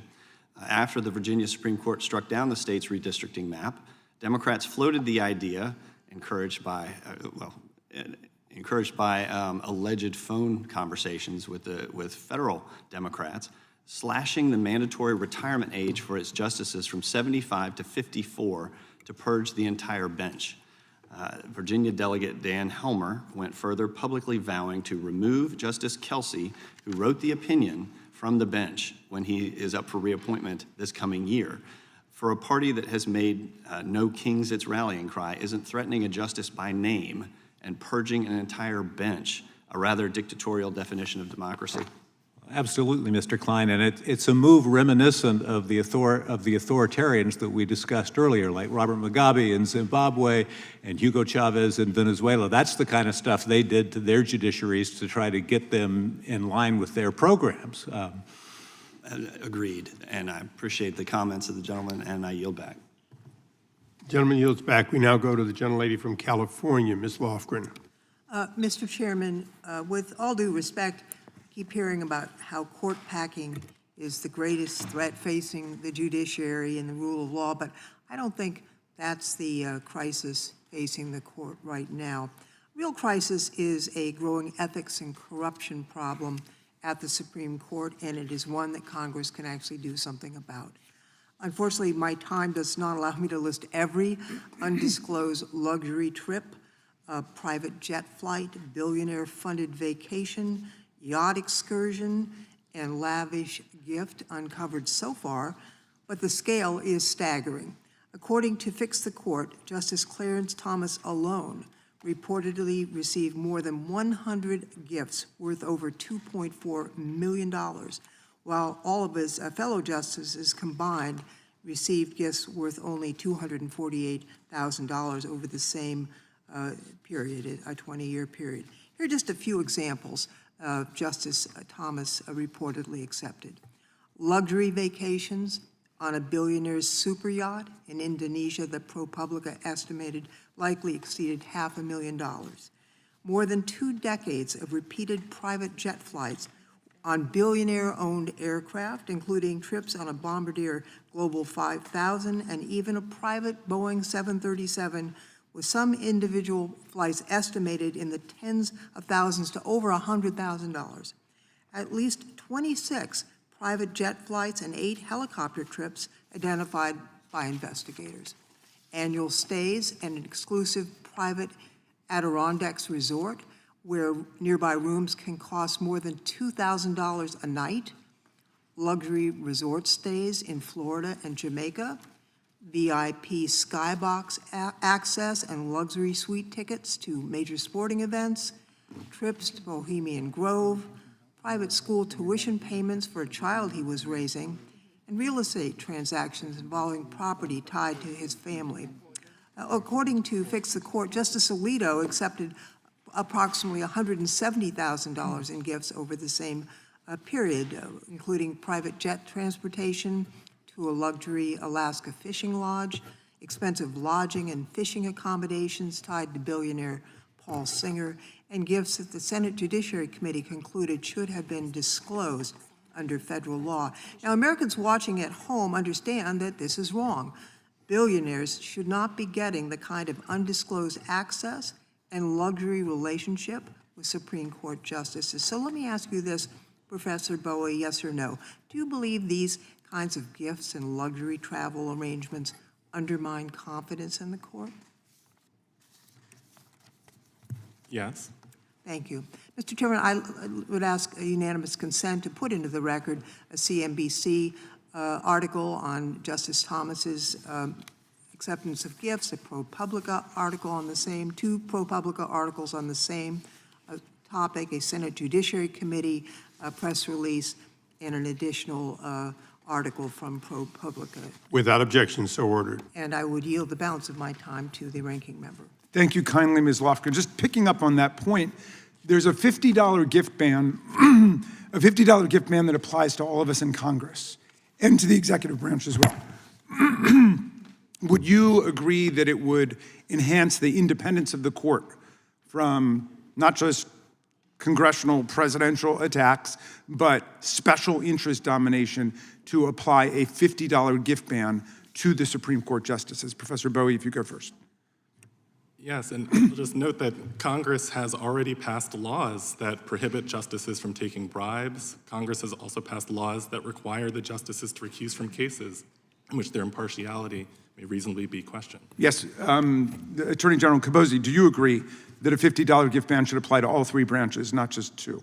I'm skeptical that such a ban is needed for the Supreme Court, but at the same time, I don't have a strong opposition to such a proposal. Okay, Mr. Ross. I would agree with Solicitor General. Okay, and Mr. Scher. Well, I think there's a fundamental difference between members of Congress and Supreme Court justices in this regard. I mean, when you're a member of Congress, just about every person in your district and elsewhere in the country is a potential supplicant for your services and your assistance. When you're in the Supreme Court, you're only dealing with a relatively limited number of cases with people who have direct interest in your work, and so it's certainly appropriate. And I know Justice Thomas, and he's scrupulous about avoiding accepting gifts from anybody who has business before the Supreme Court. Well, we need to have a hearing on that then. Sorry? We have a completely different point of view on that point. But don't you think just in terms of public perception, it would be much better not to believe that justices could be compromised by virtue of receiving gifts from people who appear before them? After all, they have no binding ethics code now. They're the only Supreme Court in America that don't have a binding ethics code. And so without a binding ethics code, we're leaving it up to them to decide. I don't think it would affect the reality of their independence. It might affect the public perception of their independence. It would take away a talking point. So you think it's okay for a billionaire to pay for Clarence Thomas's nephew's private school tuition? That's okay. If the billionaire doesn't have any business before Justice Thomas, there's nothing wrong with that. And if he does, you would agree that's wrong? If he does have business before the court, you would agree that's wrong? If he has concrete business before the court, then that would be a different matter. And I'm confident in that situation, Justice Thomas would recuse from cases that involved him. Okay. Yes. And what about a situation where somebody with potential business before the court? I'd ask unanimous consent that the gentlelady have an additional 30 seconds. Oh, yeah, just to complete this point. Yeah. Reclaiming my time, if I may say also that you can have a pecuniary interest before the court, but many of these billionaires have philosophical points of view that is before the court, and that's why they're paying off the justices. And I yield back to you. And just to complete that question, so if Justice Thomas or any justice were to get a free recreational vehicle from somebody who has an interest in the work of the court, do you think that that would be legitimate, or do you think that they should be held to the same standard we are, a $50 gift ban? Somebody can take you out for lunch. If they have a concrete business interest before the court, then yeah, it would be inappropriate for Justice Thomas to accept that kind of a gift and then sit on a case that involves What if they have a general person. business interest before? Sorry? What if they have a general business interest before the court? Well, I don't. See, we don't get into that in Congress. That is, we basically say we're going to cut it off at the pass. None of us are going to be compromised. But that's true. Okay, I apologize, but I'm going to close this off because Mr. Gooden's next. But I will say to the gentlelady and to the gentleman that although I can't support the full bill that was authored earlier this year on forcing a set, I would be happy to entertain discussion between our staff and individually the members on trying to harmonize some aspect of what is non-reimbursable between us. As you know, the Senate, you pay for a first-class seat if you want to fly on that aircraft. Well, the House has a prohibition. But I would be happy to work with the minority on trying to set a cap on how much could be received as a gift versus how much would have to be reimbursed. And I believe that that is certainly middle ground that we could look into doing this Congress. Yeah, but I would welcome that. Thank you, Mr. Okay, look forward to it. With that, we go to the gentleman from Texas for his time. Mr. Ross, you were speaking earlier, I believe, with the ranking member about the number of times that the number of Supreme Court justices has changed. When was the last time we changed the makeup of the Supreme Court? When was that? 1869. And I believe it was 1863 that the Emancipation Proclamation came out. So what I'm hearing is that Democrats want to go back to slavery era politics with respect to the Supreme Court makeup. One of the arguments is, well, it's been done several times. But you just said it's been done no time since 1869. So 6 years after the Emancipation Proclamation is when Congress stopped playing games with the makeup of the Supreme Court, and now Democrats are defending this idea. Fortunately, some well, some are not living, but some were not quite as outrageous. In 2019, Justice Ruth Bader Ginsburg stated, "I think it was a bad idea when President Franklin Roosevelt tried and failed to pack the court. And if anything, it would make the court look partisan." In 2021, Justice Stephen Breyer remarked during a Harvard Law School speech that packing the court would be a structural alteration that would result in eroding trust in the judiciary. More recently, in September 2021, Justice Breyer again criticized packing the court. President Joe Biden expressed skepticism about court packing proposals during his Senate tenure in 1983. When speaking about FDR's proposal, he called it a bonehead idea. Former President Biden's own Presidential Commission on the Supreme Court expressed hesitation in 2021. The commissioners noted that court expansion is likely to undermine rather than enhance the Supreme Court's legitimacy and its role in the constitutional system. So I really appreciate my Republican colleagues for not pushing this slavery era idea that was last successful during the slavery days that I think we're trying to move past. And I yield the balance of my time to the ranking member, Mr. Jordan. Thank you. Mr. Capozzi, if you don't like what the court's doing and you'd like a change, how do you do it? Well, you can ask the Supreme Court to reconsider its decisions. That's something the Supreme Court has done from time to time. In a more broad way, how do you do it? Well, you could take your case to the public. You can build up a record of opposition. You can advocate for change. You know, the conservative legal movement did that after Roe v. Wade, for example. Yeah, you go make the argument and you win elections, right? You win the White House, you have a majority of the Senate. That's how the court's figured out, straight from the Constitution. But no, they don't want that. They don't want that because, Republicans in the White House, and he got to nominate people, and you had Republicans in the Senate who controlled the Senate, and they got to confirm them. That's how the process, well, we don't like that. So at one point they're saying, we're not going to be, it's too political, but there's a political process to it as well. That's how it works. You got to go win elections. Do you believe leaking the Dobbs decision was designed to undermine and change the court's decision? Mr. Scherer. It certainly appears to have been done with that intent. It was an attempt to try to get one or two of the justices who ended up in the majority on Dobbs to back away. Yeah. It didn't work. Thank goodness it didn't work. Thank heavens. I think it was an effort to intimidate the court. You think so, Mr. Ross? Professor Ross, do you think that was the case? I would agree with that. Yeah, and it was wrong. It was bad, right? We don't want that to happen again. Wish it never happened before. You agree, Mr. Capozzi? I was a clerk when the leak happened, so I'm not going to discuss details of the leak, but I will say that it was a cowardly act, and I hope it never happens again. Yeah. Do you agree with that, Mr. Bowie? I don't really have a strong opinion about the leak. I was not a clerk on the court at the time. Good thing or bad thing? I think that more publicity for what the court does would be good, but I think that sacrificing one's ethics is not good, no. Whoa. But Just yes or no. Is it a good thing to leak a decision before it's final, before the court's actually weighed in? Is that a good thing or bad thing? I don't think it's good for anyone to sacrifice their ethical responsibilities. Okay, by the way, why don't we know who leaked the Dobbs opinion? Mr. Capozzi, you were there. Why don't we know that? I'm going to respectfully decline to answer that question. Yeah, I'm not asking if you do know it. I'm just saying, why don't we know it? Seems like that's, Mr. Chair, why don't we know that? I believe there was an investigation done by the. No, I know by there was an Chief investigation done by the Justice that court. was inconclusive. Yeah. Amazing, they couldn't figure out. Mr. Ross, any thoughts on that? I really don't know. Okay, all right, I yield back. Gentleman yields back. We now go to the gentlelady from Florida, Ms. Lee. Thank you, Mr. Chairman. As a former judge, I understand that the legitimacy of the judiciary does not depend on whether people agree with every decision.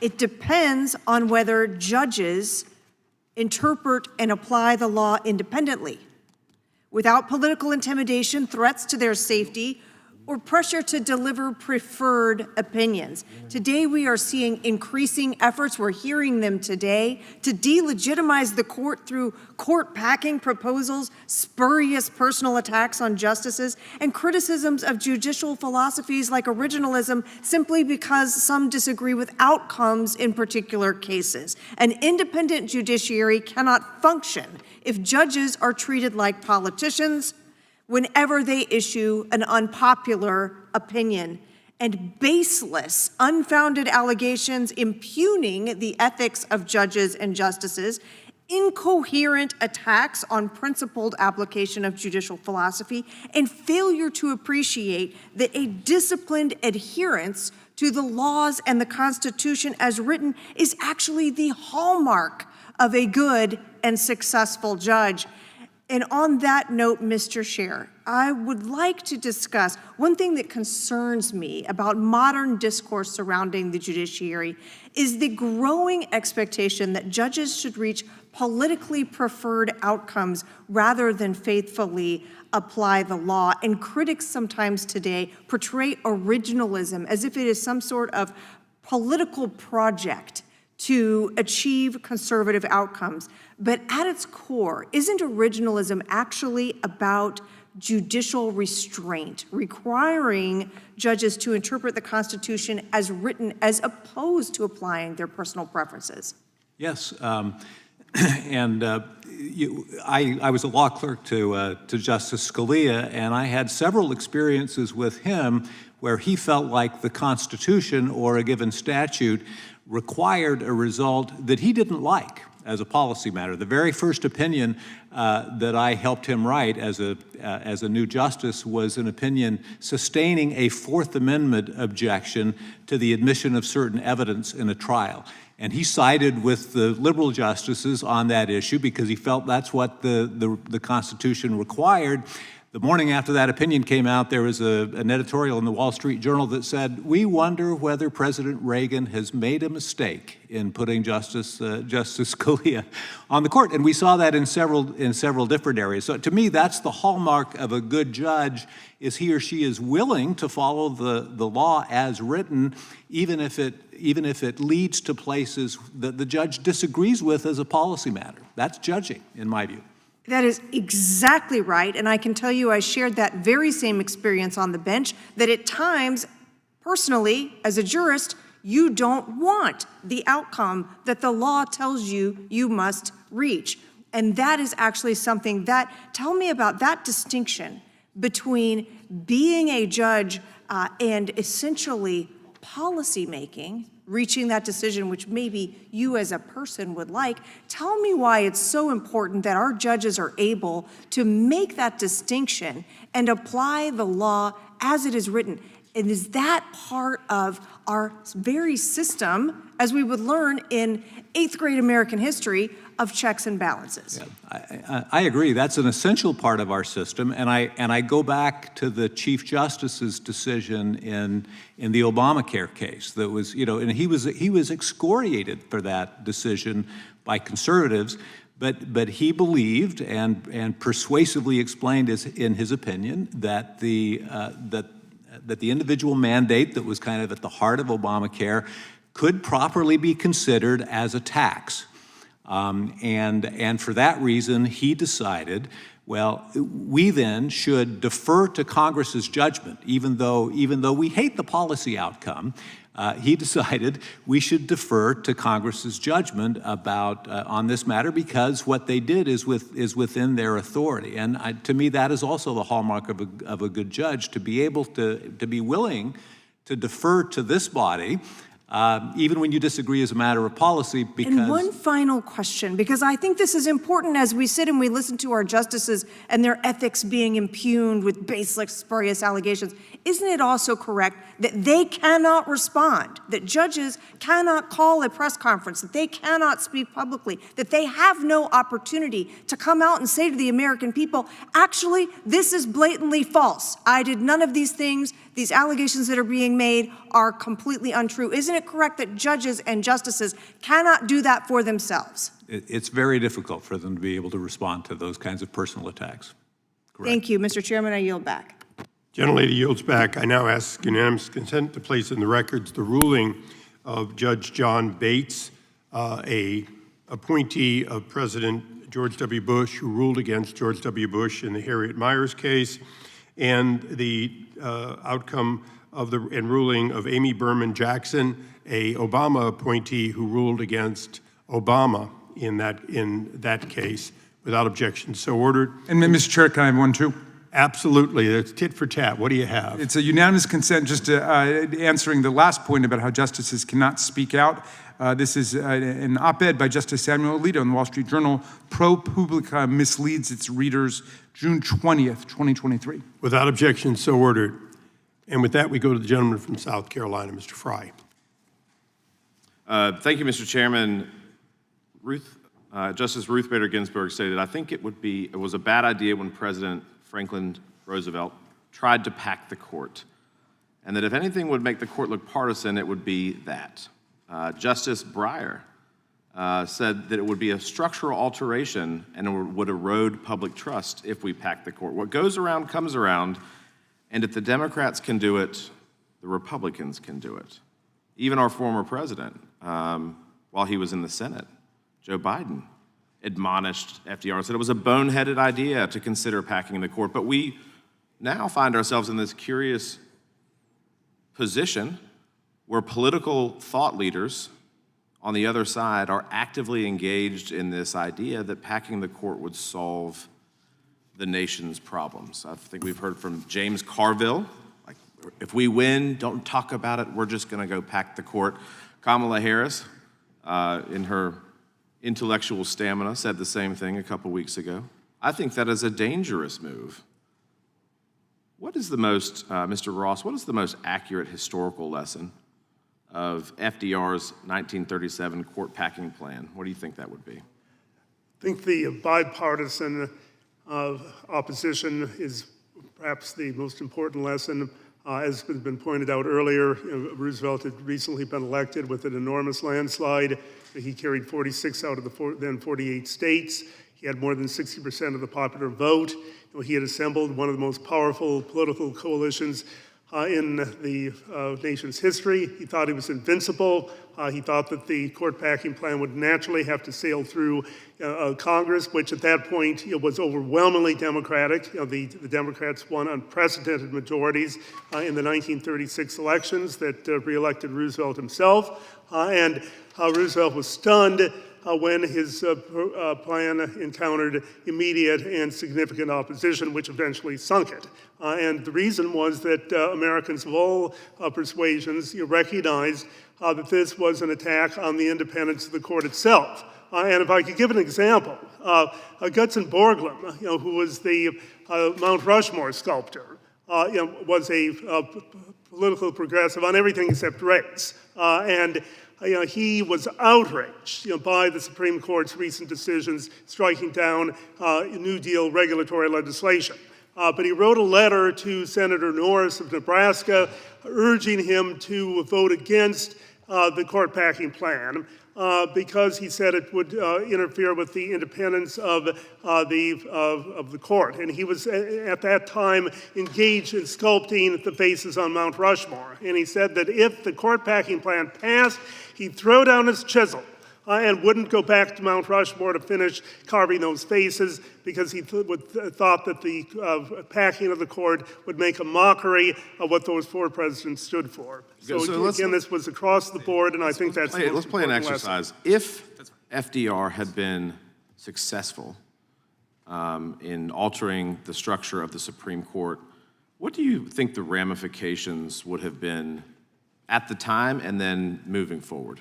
Well, the immediate ramifications wouldn't have been all that great because although Roosevelt lost the battle, he won the war because of deaths and resignations of justices during the next few years. So within a few years, Roosevelt had a court that was overwhelmingly supportive of his pro-regulatory legislation. I think, though, if the packing itself had occurred, it wouldn't have changed the outcome of the cases that much because the court shifted its positions fairly rapidly anyway. But I think the long-term effect would have been the same effect that as it would happen if it occurred today, which would be an erosion of judicial independence and a diminution of public respect for the court. And, of course, the prospect of ever-increasing numbers on the court, bigger and bigger court as subsequent or contractions, right? I mean, we could have taken this, I guess, or Congress could have taken the same approach as Virginia, right? That they're trying to do is, we don't agree with the opinion, so we're just going to sunset you all. Yeah. Right? Right. Do you think, Mr. Scher, that expanding the number of justices would heal some sort of partisan divide in this country? Not at all. We'll expand on that for a minute. How would that not fix what I'm hearing on the left right now, which is that there's an illegitimate court and it's dangerous and what they're doing is undemocratic, so we can fix it by adding 4 new justices? How would that not heal the partisan divide? Well, I think actually it would undermine what really needs to be done to heal those divides, and that is because it distracts from the more important projects, as we discussed earlier, of building the political coalitions that allow you to achieve your legislative objectives. We've talked earlier about the Voting Rights Act, for example, when people are complaining about how the Supreme Court, quote, gutted the Voting Rights Act. Well, they didn't do that at all. This body could amend the Voting Rights Act, and if this body wants to impose majority-minority districts on the country or various places in the country, that's something that this body can do, and my guess is that the Supreme Court would probably sustain that. For just about every one of the problems that we've discussed, there's a legislative solution that requires persuading voters and then winning elections, and then doing it. Yeah. Thank you, Mr. Chairman. I see my time has expired. I yield back, sir. Good use of your time, though. We now go to the gentleman from Washington for his time. Thank you, Mr. Chair, and thank you, gentlemen, for coming for this important hearing. I'm going to ask for some concise answers to these questions of a number of things I'd like to cover. Can a court be unpacked? Could the legislature vote to remove members of the Supreme Court? We'll go down the line. If they can add, can they subtract? They have subtracted once before. I am not sure it would be constitutional to subtract in a way that would require sitting justices to resign. So, but you think yes with some caveats. Correct. Mr. Ross? Yeah, I agree. I don't think that sitting justices could be removed, but clearly the Constitution permits the size of the court to be reduced. There should be one Supreme Court, and it says there's a Chief Justice. So theoretically, I guess you could have 2 or 3 associate justices. So I don't think there's any constitutional obstacle as long as it's prospective rather than retrospective. You could phase a seat out. You just couldn't force a sitting justice off the bench. Okay. Well, that's right. Congress can change the number of justices. The justices sit for good behavior. What good behavior means is also the subject of federal law. And so if justices are doing things that Congress regards as unethical or corrupt or undemocratic, then Congress can do something about it. Okay. As way of background, when I was in our state Senate, in Washington state. Our state had originally started with 5 Supreme Court justices. The court had been packed up to 9 for political reasons. People wanted different cases. We have elected Supreme Court justices. They are politicians just as I am and this body is. And what our teachers union discovered is that they could put significant financial resources into judicial elections and then get some rulings on mandatory spending on education. When that was going on in our state legislature, I thought the Supreme Court was over its skis, and so I sponsored a piece of legislation to actually shrink it back from 9 to 7. I had the Supreme Court justices drawing straws at high noon on January 1st, which is a legal remedy in our state, but it was undetermined. So actually that my bill is studied in law schools in Washington state. Fortunately, we didn't get the opportunity.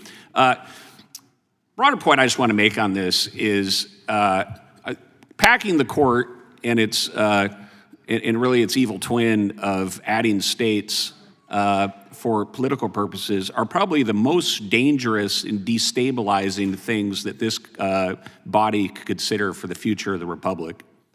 It really will be a recipe for potential civil war in this country. By background, I spent some time doing counterinsurgency during the Iraq surge and used to teach counterinsurgency to the U.S. military. And you think about our own nation, why did we rebel? Why did people not feel they had a voice in the legitimate political process? And we actually look at the foundation of American, what we teach in counterinsurgency, population-centric counterinsurgency. It's based on 2 principles: that people feel they have an effective government and that they have a legitimate government. You know, and what court packing will do is take a game of chutes and ladders in politics where you win elections, you lose elections, but it's a game that everybody understands, and it will turn it midstream for political purposes into battleship. And that is something I do not think in this highly polarized political environment that the American people will countenance. And so it is extremely risky to talk about packing the court, adding the states because you want political outcomes. And each and every time somebody is disgruntled with the political process and talks about it in a way that delegitimizes the Supreme Court, who are not elected, it's not like at the state level, it really is a dangerous thing for the future of the Republic. I just wanted to make that statement. I only have about a minute left. I'm going to yield to the good gentleman from Kansas, if he'd like my time. Thank you to my friend from Washington. And I would just say, you know, the baseball metaphor, calling balls and strikes, as Justice Roberts famously said in his confirmation hearing, nobody here has actually talked about what this hearing, I believe, is supposed to be about, other than our witnesses. Nobody has defended the idea that we ought to expand the number of justices on the Supreme Court. We've had an airing of the grievances, just as you have people complaining about the umpire all the time, but nobody is defending the idea that I've heard that the remedy to the grievances is you have a 3-judge panel, metaphorically, of umpires behind home plate because more gets you a better outcome. There's been plenty of complaining from one party right now, including the minority leader of this House, sitting members of this House, the last presidential nominee of the other party, suggesting that court packing by expanding ought to be a remedy to be considered. That has never been a good idea. And I would simply ask our panelists, in whatever time the chairman allows them to respond, what is wrong with allowing the people of this country through the constitutional amendment process to decide whether that specific remedy ought to be allowed or taken off the table? What is wrong with that? Briefly, any responses? I don't think anything is wrong with that. That seems like a good idea to me. I don't think that the constitutional amendment process is necessarily the best way to handle this issue. I would support an amendment to fix the number of seats on the Supreme Court at 9.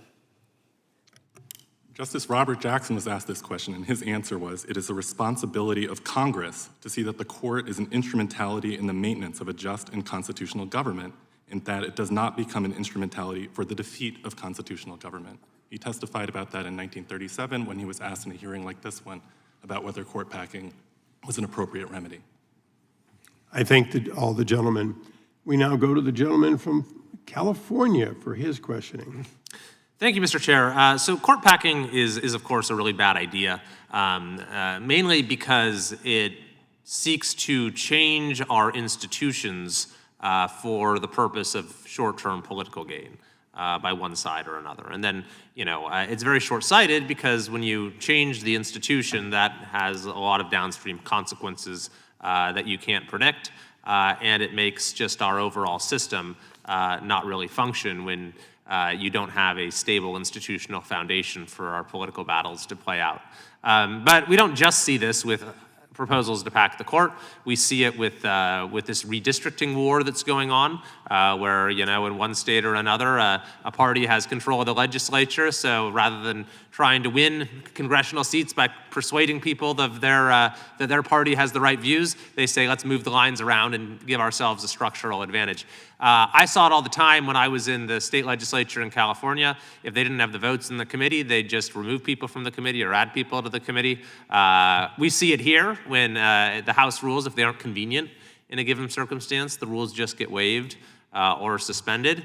And then on the other side of the coin, as the chairman mentioned, we had a bill, the Judges Act, that actually instituted some needed institutional changes by giving us more district court judges to hear claims when they have this huge backlog, so people actually get access to justice.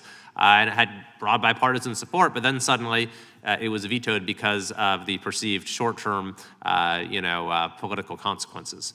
So I guess my question for our esteemed panel here, for anyone that would want to weigh in, is how do we more assure that that our institutions are insulated from the currents of short-term politics?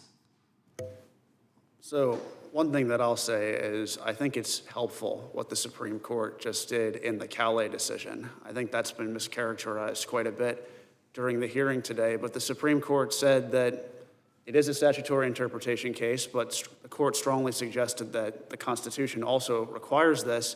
You can't discriminate against individuals on the basis of race during redistricting. And for decades, some states were forced to intentionally sort voters on the basis of race to maximize political advantage for one political party. So the fact that we don't have to do that anymore, we don't have to discriminate on the basis of race in redistricting, is a good step forward. Professor Bowie? Yeah, I'd just like to say, you all on the panel are members of Congress. You took an oath to support the Constitution, and I trust your judgment that you can determine what counts as appropriate legislation for enforcing the Constitution.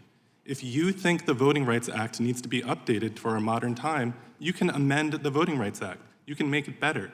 We did not elect a Supreme Court to do that job for you. We did not vote for justices to override your interpretation of what the Constitution means. We have never, as a country, been asked, should the Supreme Court have this role of putting itself above you all? I think it disrespects your oaths if the court takes your words that you have taken responsibility to enact into legislation and say, actually, you're wrong. But surely part of this, and maybe you're agreeing with me, that it's the fault of Congress for relinquishing its constitutional authority. Like if you look at, let's just take the last two presidents. We had a decision in the Biden administration, the Supreme Court struck down the student loan scheme. Of course, we just had the tariff decision with this president.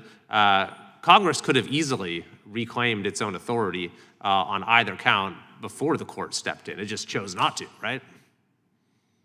So frankly, my job is not to tell you how to do yours. But that said, you do have the responsibility to interpret the Constitution, and I trust that you can do justice to that responsibility. When you think that the law needs to be updated, it is your job, not someone else's, and especially not someone who the American people have not chosen, to decide what does the Constitution mean, how do we give effect to its guarantees of freedom and equality, rather than letting someone who no one has chosen take that away from us.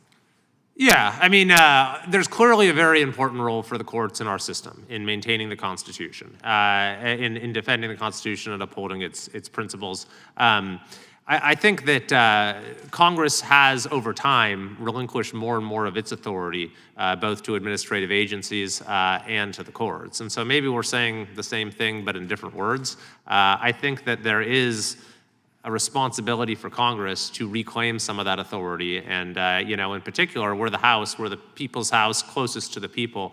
I think that our system works better when more policymaking happens here and can take into account the views of folks all across the country. That's absolutely true. And one of the reasons why Congress is feeling so disabled is because there are past Supreme Court decisions that have taken away your ability to police the president, your ability to prevent corruption, your ability to ensure that Americans can vote. And so long as we continue to have this system in which you are not in charge of the laws that you pass, then it's difficult for the American people to, in an election, to determine for ourselves what kind of country we want to live under.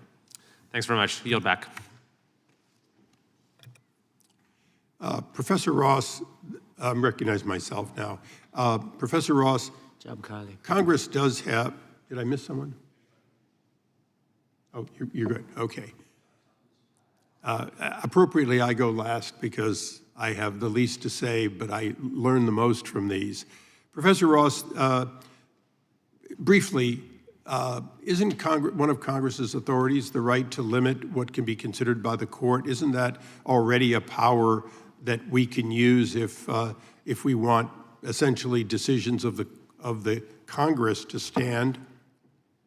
Yes, and so in many statutory interpretation cases, the Supreme Court has invited, indeed almost begged, Congress to offer a contrary interpretation. So, the court can often only guess at what Congress intends, and so it doesn't say that it's having the last word. It's in statutory interpretation cases, it's saying that this is the way we interpret the Constitution, and if Congress disagrees, Congress is perfectly free, to enact a statute that reaches a different conclusion. And just to follow up, in the Chevron decision, to a certain extent, the court just gave Congress back a tremendous amount of power that for years we didn't have. Yes. Thank you. Mr. Bowie, Professor Bowie, one quick question. I authored a bill, I put it in the record, to expand the court significantly, about 10% more district court judges. But it's phased them in over more than a decade so that no one Congress and certainly no one president would do that. Would you support this expansion of the court as vigorously if, in fact, there was a strong possibility that it would be balanced in its expansion?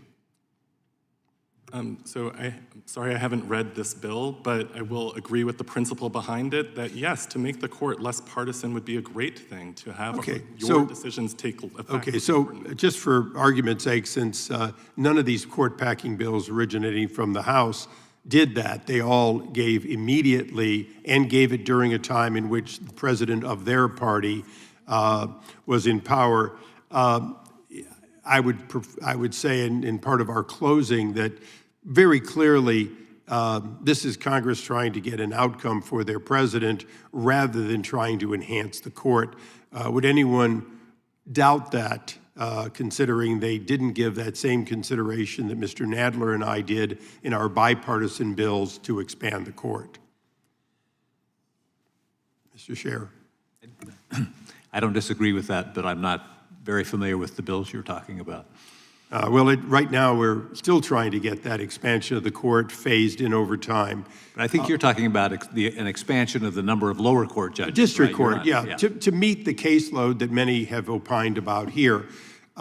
There's 179 or so appellate judges spread over 11 regular circuits and 2 special circuits. That comes out to be about 16 to 1 if you evened out the districts, if the First Circuit wasn't just 6 and so on. And that's not including 2 special circuits, it's 20 to 1 if you include those.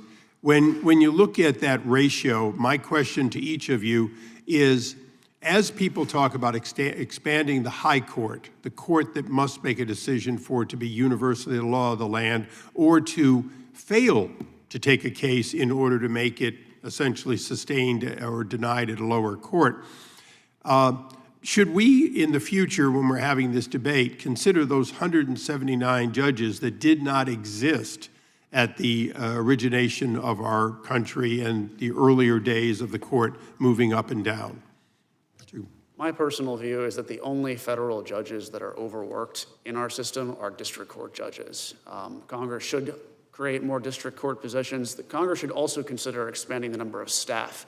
It doesn't make any sense to me that district court judges can hire fewer law clerks than Court of Appeals judges. They're the ones who need them more.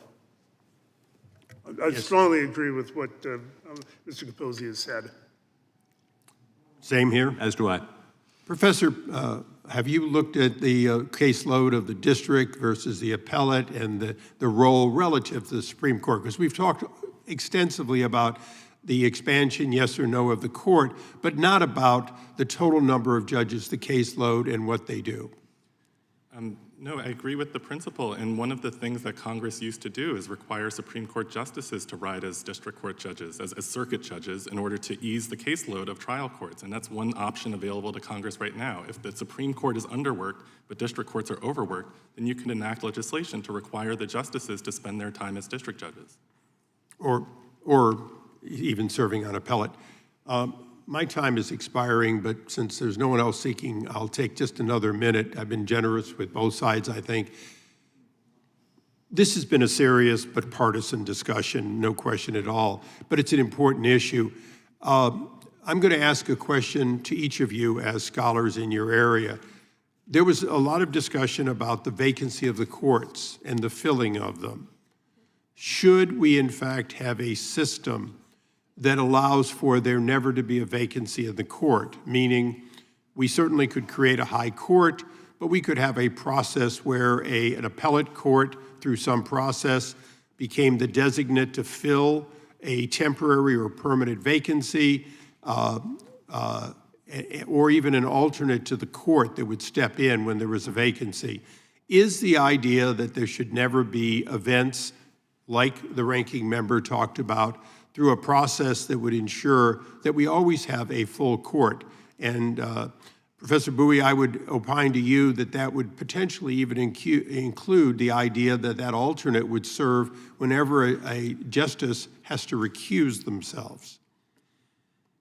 Yes, I believe the ranking member of the subcommittee has introduced legislation that would give presidents a regular appointment schedule so that vacancies would be more predictable, less likely to lead to the sort of partisan campaigns around nominations, and otherwise ensure that if the court is doing its job, then we can... But I included recusals because currently if there's a recusal, the court goes from 9 to 8 or 9 to 7, whatever the recusal is. There have been very few recusals, but there have been certainly plenty of cases in which there was a case for recusal, but that person did not recuse, and perhaps because the court would be without that vote. Absolutely, and to be honest, if anything, that's a sign that perhaps the number of concurrent justices is not the number that it should be. An individual recusal will have that kind of effect, and therefore there are no recusals. If anything, that's a sign that recusals need to be easier to do, so that. But in any lower court, a recusal simply means that a different judge steps in. There's not a lack of. The 3-judge panel doesn't become a 2-judge panel if there's a recusal. Mr. Capozzi. There is a statutory process for if there's not enough justices to have a quorum on the Supreme Court. You could look at the Alcoa case. I think it's from 1939, where the Second Circuit had to hear a case in lieu of the Supreme Court. I think I would oppose the proposals that you suggested, Mr. Chairman. The power to appoint justices is tremendously important. We need checks and balances in our system, and we shouldn't weaken the Senate's role in checking the president on the appointment of justices. Professor Ross. I agree with Mr. Capozzi. You get the closing opine because I'm well past my time. Well, I would say there's also not a great need for that kind of a process in the Supreme Court, because it's not really a disaster if a single justice has to recuse, then the number of justices who are sitting on the case is 8 rather than 9. Generally, they're going to be able to decide the case without splitting 4 to 4. That happens once in a while, but not enough, I think, to make it the kind of problem that requires a solution. Mr. Chairman? The chair recognizes the chairman of the full committee. One quick question. I'm just curious what the panel thinks. Why don't we just add 4 justices now? If 13 circuits, we need go to 9 to 13 as the ranking member. The full committee suggested at the start of the hearing. Why wouldn't we just add them now if we're going to add them? What do you think of that? We'll just maybe go down the line. The first rule of justice is what's good for the goose is good for the gander. I oppose doing that now, just as I would oppose doing it under a different president. No, that's where I'm at. Totally agree. But it seems to me if we're going to do it, and 13 is some important number that we got to get to based on the number of circuits, then we should, if we're going to do 4, do it now. Mr. Bowie, would you support doing that, doing 4? You said if Congress thinks it's the right thing to do, we should go for it. So if it's the right thing to do, can we go for it now? Well, I agree with the principle. It's in your prerogative. You have the prerogative to determine how the Supreme Court works. The court did not descend from on high in its current form in the palace across the street. It's your job to determine what kind of court. And you would have no problem with us doing it now? Look, I disagree with many of the policies that come out of Congress right now, but I really have faith in your ability to live up to your office. And I think that you have the authority to determine what kind of justice we want to see in this country. That's great. I think I know what Professor Ross and Mr. Scherer's answer is as well, which is where I'm at. But Yeah, I would oppose any expansion of the court. yeah, I'm there too. Okay. Thanks, guys. I yield back to the chairman. Thank you for the hearing. I want to thank all of our witnesses today. This concludes today's hearing. Pursuant to committee rules, all members will have five legislative days in which to submit written questions for the witnesses and additional materials for the record. And for all of you, what that means is within 5 days, additional questions will be forwarded. Would all of you agree within a short period of time so we can close the record that you would attempt to respond to them? Sure. All witnesses answered in the affirmative. So without objection, that is ordered, and without objection, we stand adjourned.